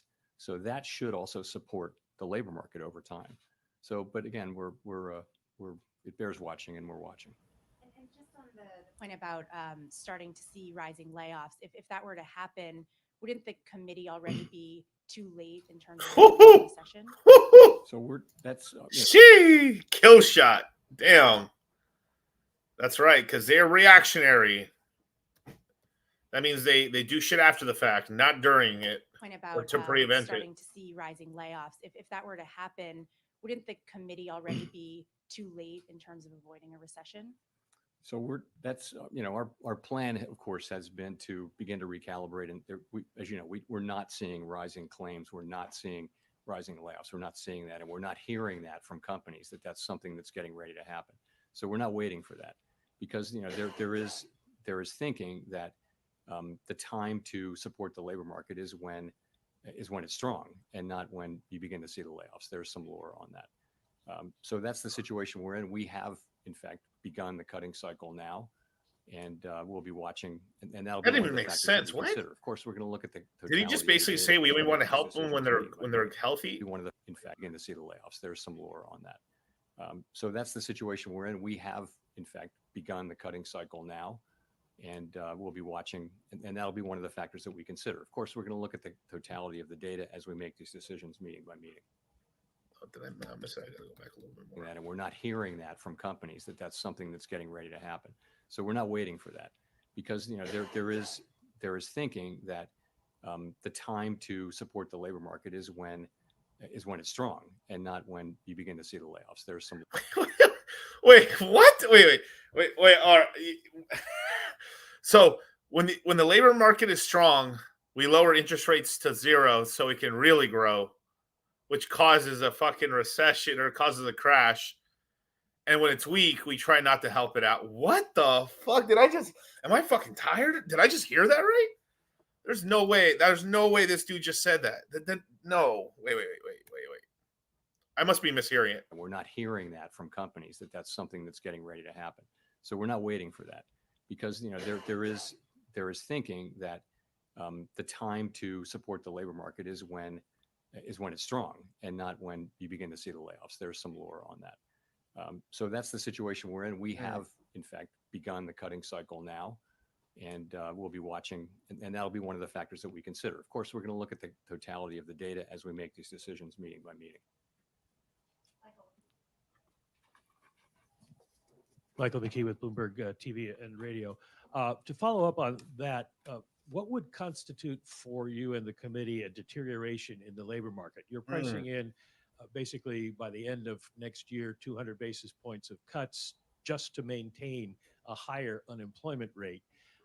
Would you be moving to a more preemptive monetary policy style rather than, as you did with inflation, waiting until the data gave you a signal? No, we're going to be watching all of the data, right? So if as I mentioned in my remarks, if the labor market were to slow unexpectedly, then we have the ability to react to that. by cutting faster. We're also going to be looking at our other mandate, though. We are we have greater confidence now that inflation is moving down to 2%, but at the same time, our plan is that we will be at 2%, over time. So, and policy we think is still restrictive, so that should still be happening.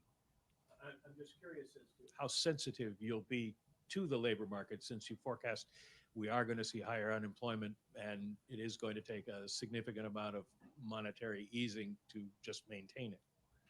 So, what I would say is we don't think we need to see further loosening in labor market conditions to get inflation down to 2%. Right. But we have a dual mandate, and I think you can take this whole action as take a step back. What have we been trying to achieve? We're trying to achieve a situation where we restore price stability without the kind of painful increase in unemployment that has come sometimes with disinflation. That's what we're trying to do. And I think you can take today's action as a sign of our strong commitment to achieve that goal.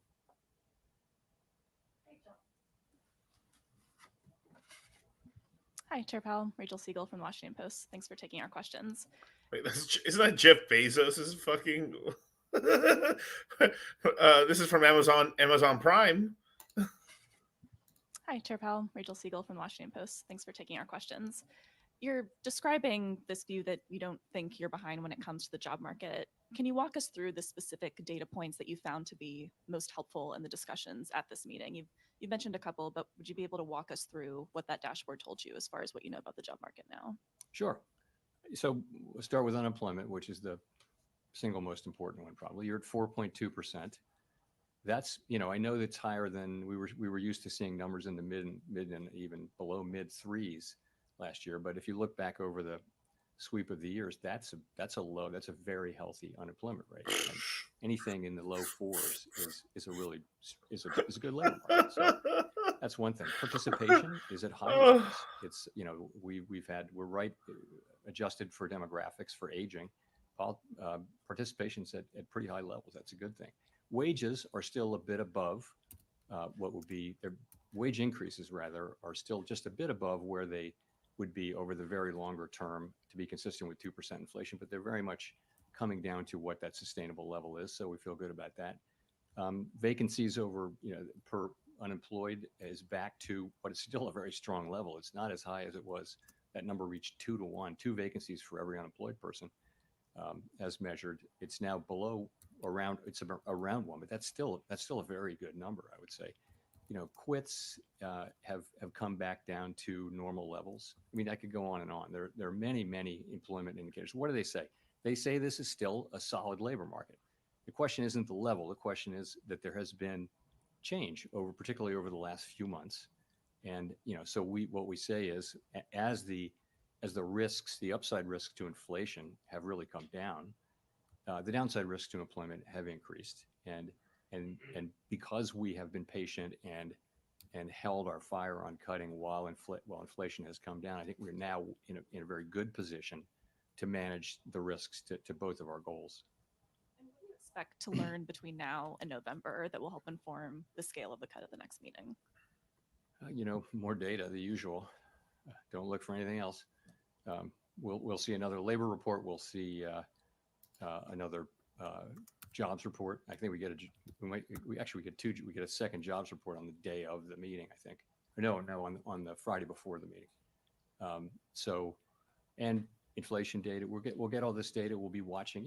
It's always a question of look at the incoming data and ask what are the implications of that data for the evolving outlook and the balance of risks, and then go through our process and think what's the right thing to do.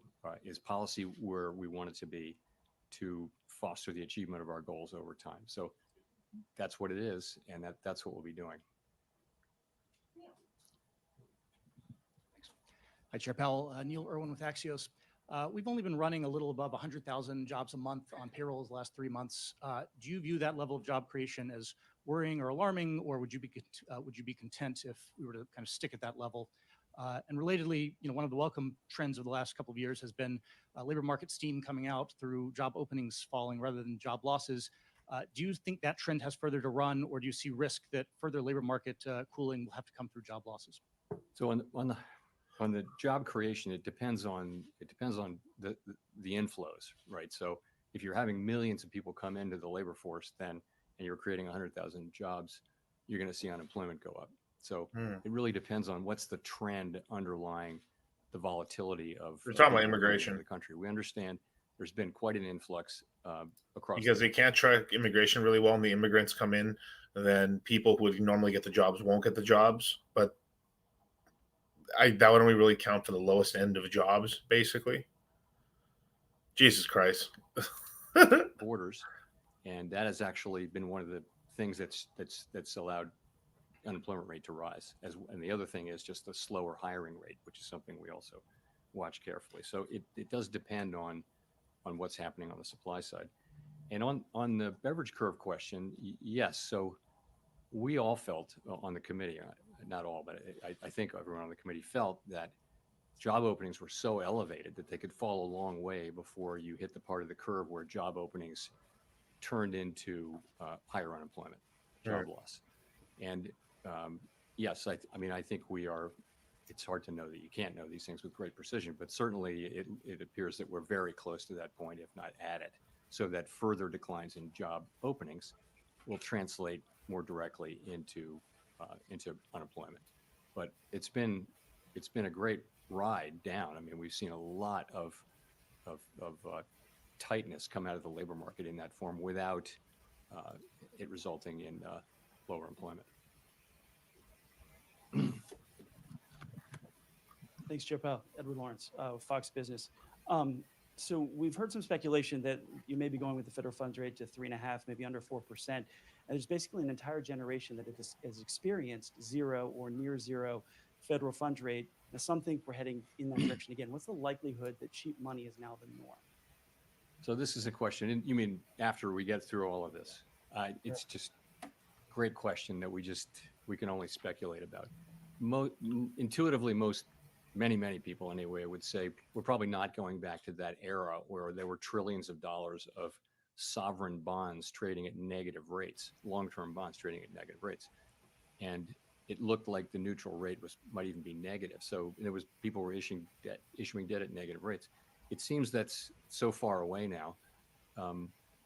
My own sense is that we're not going back to that. But, honestly, basically what they're talking about is like, are we going to, like, I know we're lowering rates, but are we ever going to get back to like basically money being almost free, as Dan Pena would say it? And it's probably not going to that exact level. We're that low. We're basically 0% interest, but it's very possible if something happens, like like a crash or something happens and they need to fucking resuscitate it. Either they have to money print like crazy or they take the zero and money print a little less slightly, but yeah, pretty much. But I wouldn't count it out 100%. I think it's still possible to go. It's like, but it would take us going down bad. But it feels to me and that the neutral rate is probably significantly higher than it was back then. How high is it? I just don't think we know. You can never say never. Because it's happened beforehand. Nobody ever thought that the interest rates would go to zero, and now they have. And it is more likely to happen because it's happened before, right? But it's just not very likely to happen. It takes crazy amount. Yeah, maybe that's pretty possible. Hopefully it doesn't happen, right? We can maybe just get kind of low, right? That'd be nice, maybe like low 2s or like mid 2s. But but if shit goes down, like we get a 29 crash or something ends up happening, and then it can go crazy. It's again, we only know it by its works. How do you respond to the criticism that will likely come that a deeper rate cut now before the election has some political motivations? Yeah, so this is my 4th presidential election at the Fed, and it's always the same. We're always going into this meeting in particular and asking what's the right thing to do for the people we serve, and we do that, and we make a decision as a group, and then we announce it, and that's always what it is. It's never about anything else. Nothing else is discussed, and I would also point out that the things that we do really affect economic conditions for the most part with a lag. So nonetheless, this is what we do. Our job is to support the economy on behalf of the American people. And if we get it right, this will benefit the American people significantly. So this really concentrates the mind. And, it's something we all take very, very seriously. We don't put up any other filters. I think if you start doing that, I don't know where you stop. And so we just don't do that.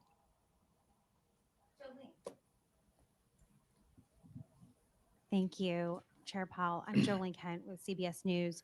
My first question is very simply, what message are you trying to send American consumers, the American people, with this unusually large rate cut?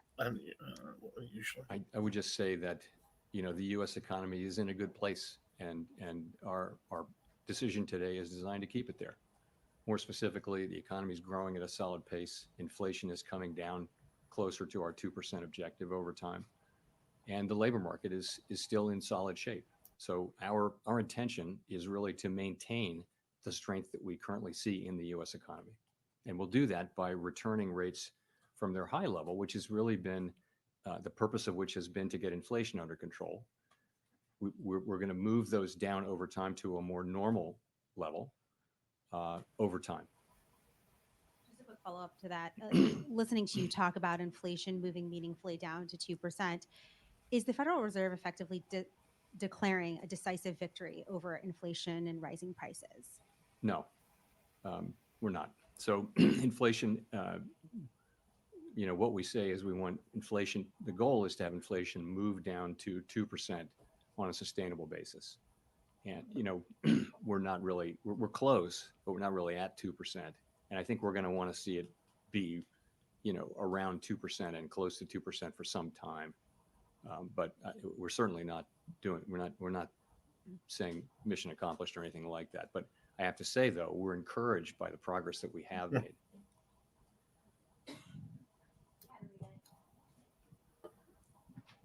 Hi, Katerina Saraiva with Bloomberg News. I just would love to know kind of how the committee is thinking about the persistence we've seen in housing inflation. Do you think you can return to 2% with housing inflation where it is? Yeah.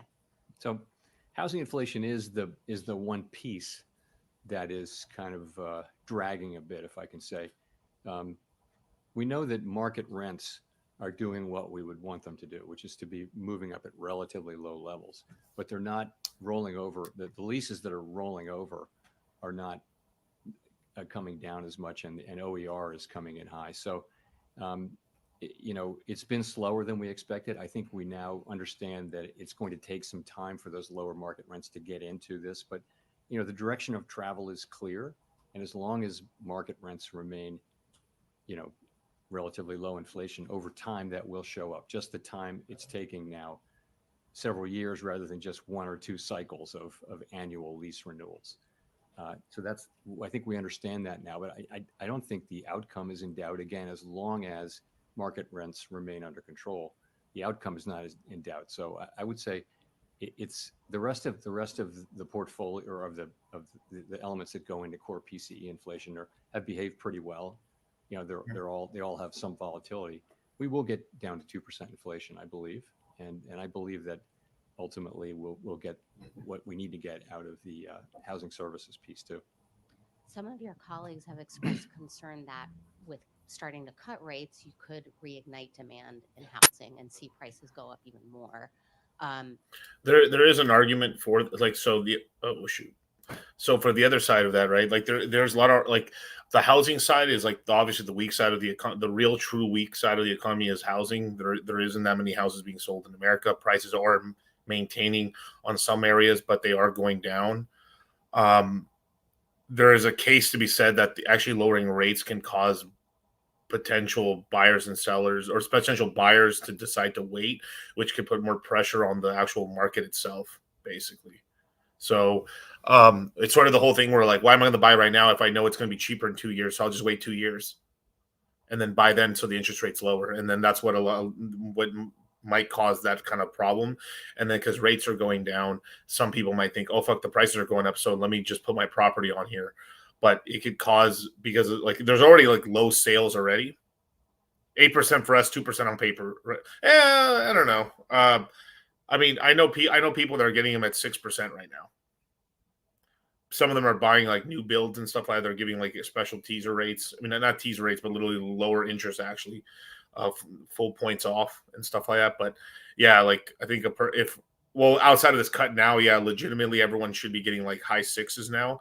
But I knew there's tons of people that are getting like 7.5%, and they're probably now going to be getting like high sixes, and now probably mid sixes and stuff. Yeah. Yeah, the housing, yeah, exactly. But so it's a sort of thing where like an additional 150 would bring that down, five would bring that down to 5.5, maybe 5 flat for housing. That's not bad. And the original plan was to take that to 2.75, and that should have brought it back down to like, if you have good credit, wink wink. right, which I do. Which will bring it, so if we did have 2.7, then you could get a house for like 4.75 or something like that with great credit, and you're putting money down and stuff like that. So that's the sort of thing. But because of that sort of thing happening, it could hurt the real estate market actually even more. This is the kind of psychology of it that could take a minute for it to actually unfold. Is that like, oh fuck, well, I'm going to buy right now because we're going into December, right? December, the fourth quarter is the weakest for real estate, and real estate sales are down, but the prices of the homes have been coming down, but not enough to like get the demand back. So it's just weird sort of thing where like, what a lot of builders are doing right now in real estate is essentially giving teaser rates. So they're like, fuck it, this house is overpriced. It's $700,000. It should be $500,000. But what we're going to do is I'm going to take a whole percentage point off. So like, that's what a lot of like these builders are doing, that they're eating the interest rate payment, but in order to get the fucking full VIG on the actual property, in order to not to show losses effectively.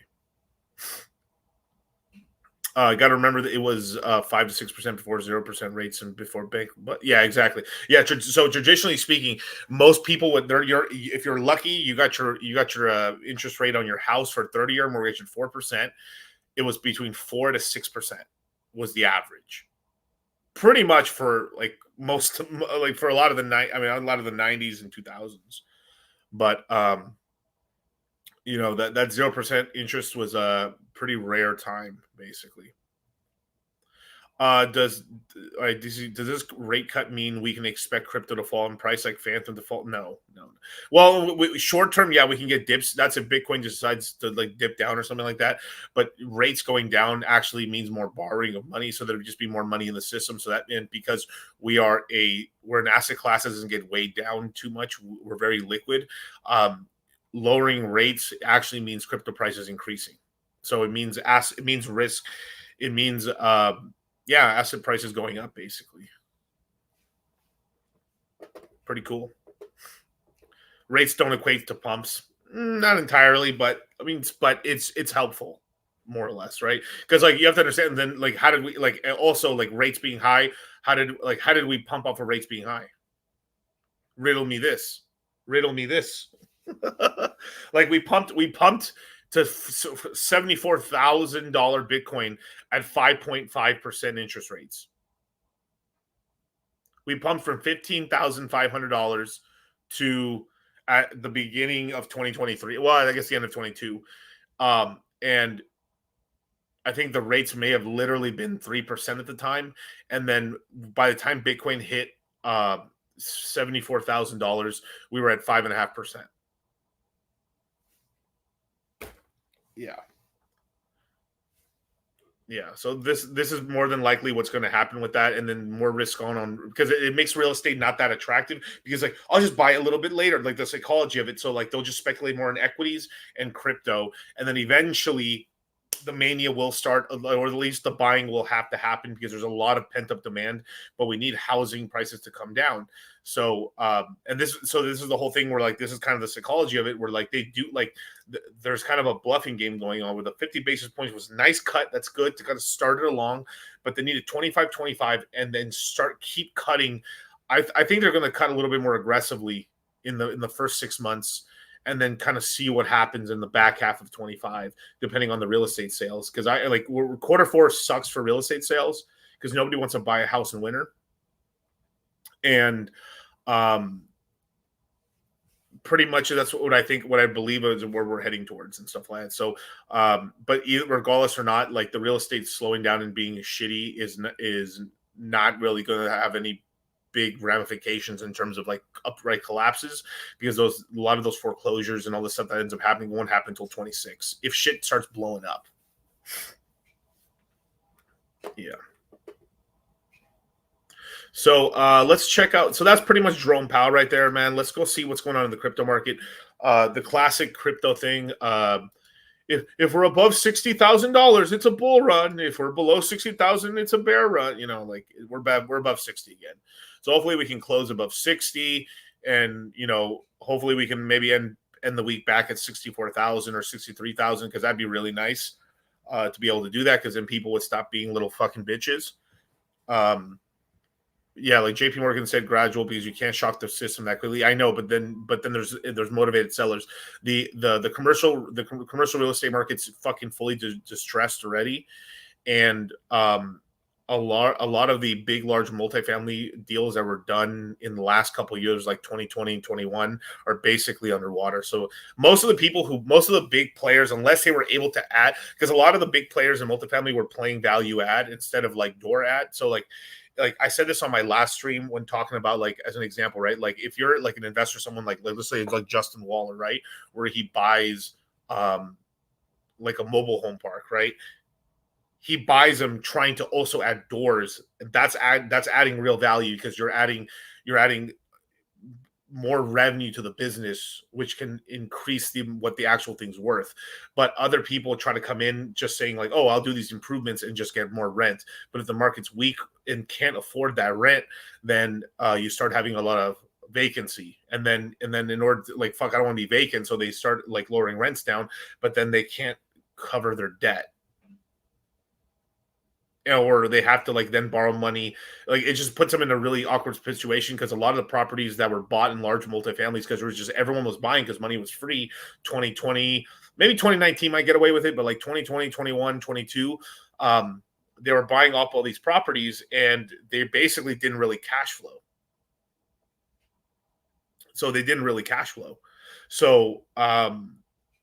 these properties are the ones that I think that are going to start getting distressed in 25 and start like breaking up in 26, unless the banks get some special permissions or a bank line of credit, essentially, or like some version of like the overnight repo market, but except for commercial banks, and essentially allow these promissory notes or like the minimum payments to be extended out. So like instead of just like, hey, I got to call you on your debt, don't call them on the debt. Can you continue making the minimum payment? All right, cool. Extend it out. And then hopefully that just allows the digestion to kind of go through. And yeah. Also, one thing I think that's not really talked about as well is that actually a lot of I wouldn't say affordable housing, but more housing is coming online.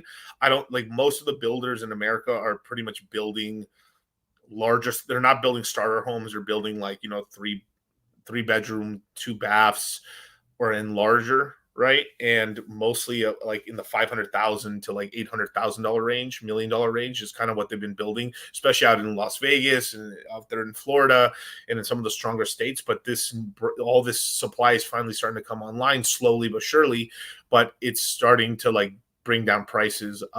Real estate prices haven't gone down much in Las Vegas or much in Miami, but a lot of parts in Florida are starting to. I think personally, Texas is completely tapped out already. Topped out already, outside of a couple there's always key places in every state, right? But places like Austin, I think, are going to crash pretty badly, just basically because like I know that Texas doesn't have a state income tax, but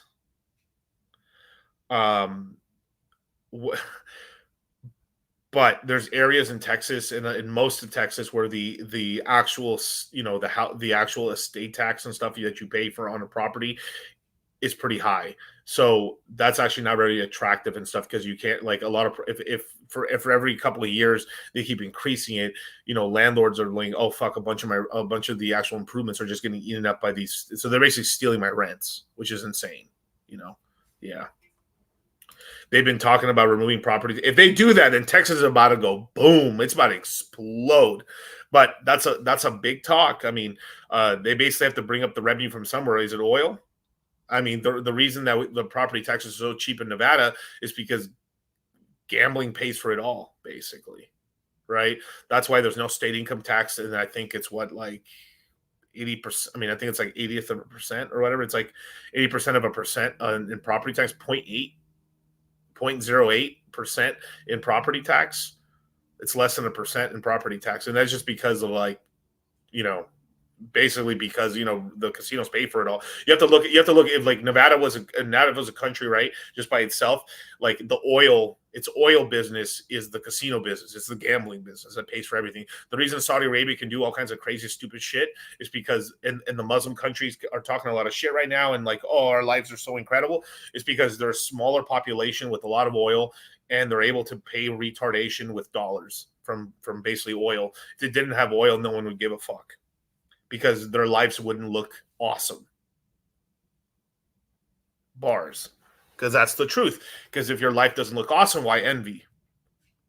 Like, oh my God, these guys are very, you know, and this stuff, and the people were like, I'm not saying nothing bad about religion or whatever, but just however they're acting, or how they're acting about religion or whatever. People put up with it, or maybe aspire to it, because they're wealthy, or that's how it looks like from the outside, and as well as they have the money to sponsor stuff. But if you don't have oil money and you don't have a lot of wealth to back that up and stuff like that, then their economies would be pretty bad. Which I think is pretty fucking accurate, actually. But 100% of DCA. Yeah, what's going on with Brush? Is Brush pumping like crazy? Let's see, Brush.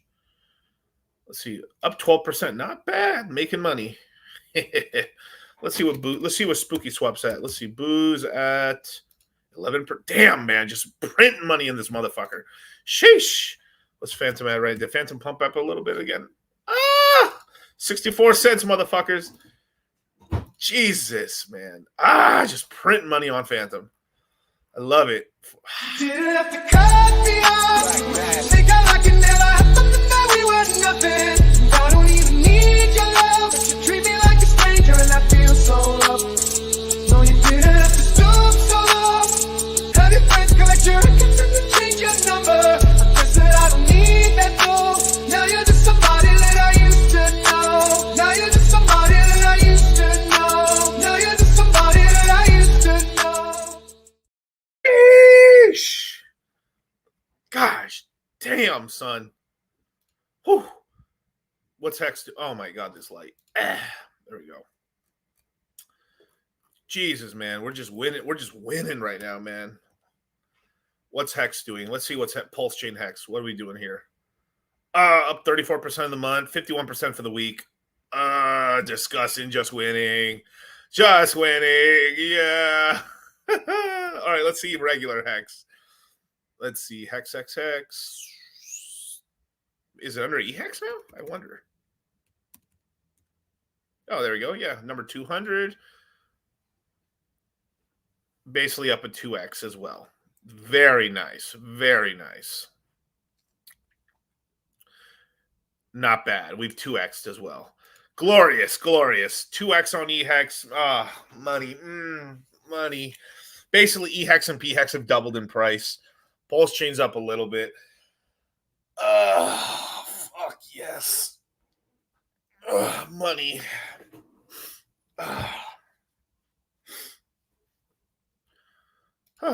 Feels good.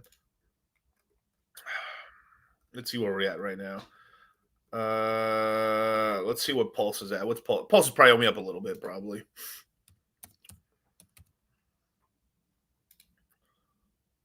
Pulse is up. Not bad. It's 13% for the week, 7% for it really hasn't done much. It retested its all-time low. It's come up here at 38 and stuff like that. It needs to get back into the 40s. PulseX held up a little bit better, but I mean, because sorry. Whew. I keep almost burping. Jesus Christ. We're back 20. Oh, that's good. Basically, this is this never got back to its all-time low. There's no retest. Its all-time low was 9. It's essentially officially a 2x above its all-time. A little bit more than that, maybe like a 2.1x above its all-time high right now. Let's see where Ink's at. INC, yeah, you know me. Incentive token is currently at $1.91. It's limp dicked a little bit, 20%. Basically, everything is just up a little bit. Nothing crazy, but I mean that's nice. That's not bad. Not fucking bad. We're at Bitcoin is officially $60,330.25. Ethereum's $2,300 with Vitalik doing that Illuminati embarrassment ritual, basically. Freaking hell, hilarious. Let's see what else we got here. Solana's just been limp dicking here in the 130s because a lot of the hype went to Phantom. Yay. Anything else that's done miraculously well? Let's see. Boom. Nervos, Sui, Phantom. Yeah, I've seen a lot of I haven't heard no one talking about Nervos really, but like Sui and Phantom a lot. Popcat's done okay. Near Protocol, it's done shit really. Basically, all the winners are just Sui and Phantom, and then Nervos, but it's gone up 100. Let's look at this shit real quick, dude. I am almost never on Coin Paprika, dude. This is crazy. What is this market doing to me? Let's look over the last quarter. Let's look at the last year. Was that March? April. Well, it actually pumped after that. So this is pumped along with Solana meme coin cycle. And then dump back down 3 cents from 3.3 cents to all right. So it's still, it's trying to recover that back, but hey, that's not bad. It's kind of, if you look at it from there to there, it's kind of performed just like Phantom in a way. Like, what did it reach? Let's call it 3.3 cents right now, currently 3.7. So it's officially like right now, Phantom is officially like roughly 50%. It's 50% of its all-time high right now, of its local all-time high of $1.20. This is like 3.3 cents. So it's like, a nice 2x or a little under a 2x, and it's back that. So like these are performed relatively the same and stuff. Not bad. What about the AI coins? What's called Fetch? Charlie mentioned there's literally 2 AI coins. Yeah, Fetch, Render. All right. Fetch is taking the longest time to convert itself into ASI. Fucking taking forever. But Fetch AI, if we get a dip again, if we do get one more dip, if we don't, bro, it's over. But like buying this under $1 was like, we were telling people to buy this at 70 cents. Charlie was telling people to buy this way cheaper than that. But like on this local drop and stuff where everyone lost their pennies, this got to like 78 cents, and you were able to buy it in the 70s and stuff. It's $1.30. I think it's still a decent price right here. But let's see where Pepe's at. Pepe is currently at a 3 billion market cap flat. Wow, that's pretty interesting.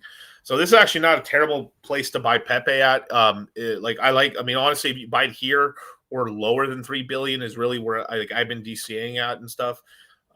If we do get a little weakness in BTC, then fuck, that's awesome. But let me double check that price on CoinGecko. It might be a tad different, possibly. The market, they may be counting it a little different. Let's see. Oh, I know it's the same. Yeah. It's wow. Okay. Yeah. So this is actually a really good price to DCA into Pepe right now. Probably people are taking Pepe money and rolling into trying to either Popcat or they're fucking rolling, because all these meme dudes are just running to meme shit, or they're chasing the L1 pump on Phantom, probably trying to catch the money.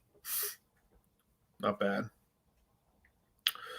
But yeah, man. Oh, we got a super chat here. Are you expecting a dip soon or going up forward? Well, for the quarter, I think we're going up. We're going to be higher than we are right now. I think we're going to have a decent quarter 4. A really nice. I mean, I'm saving for the juice for the course, but and we're going to get a dip at some point. But like, I think we've spent enough time in Goblin Town. I think we need to go up. The whole market expected everything to crash, so now I am holding off any major buys until at least tomorrow, or seeing how the market is in the middle of the night and stuff. I'm still doing like a regular little DCA here and there, but like if things are really starting to head up there, then do the buys, because I did all the heavy purchases during that last dip. Now if we get if we dip back down, I don't really, outside of a black swan happening in the macro space, right? I do not believe Bitcoin's going to go below $1 trillion market cap, which is basically 52,500. We could wick down maybe to like 51, like we can hit down to like 950 billion maximum, but like all this shit of going down to the 40s and shit, I don't really believe so. But it would only happen if we had extreme weakness. I mean, we have to have equities fall off a cliff. There's nothing in crypto right now. We've got the Bitcoin ETF, we got the Ethereum ETF, we got other ETFs on the rise. Crypto's being more and more bought by traditional asset players. You know, the floats being bought. Saylor bought $1.1 billion or more Bitcoin. I mean, the amount of stuff going on right now in the crypto space is kind of crazy. So there's a lot of good news, and 2025 I think is going to be a pretty decent year for crypto. So yeah. But with that, you guys, thank you so much for joining me, man. I hope this has made a lot of sense, man. Be sure to leave your best email down here, you guys, at cryptocourse./access, man. The Crypto Mindset course goes live September 27th. It's going to be open for 5 days, 1, 2, 3, 4, 5 days only. And that's it. Classes start October 14th. And it's going to be really interesting, man. This is a mega course. We haven't done it since December of 2022 at the Bitcoin low. Freaking crazy, you guys.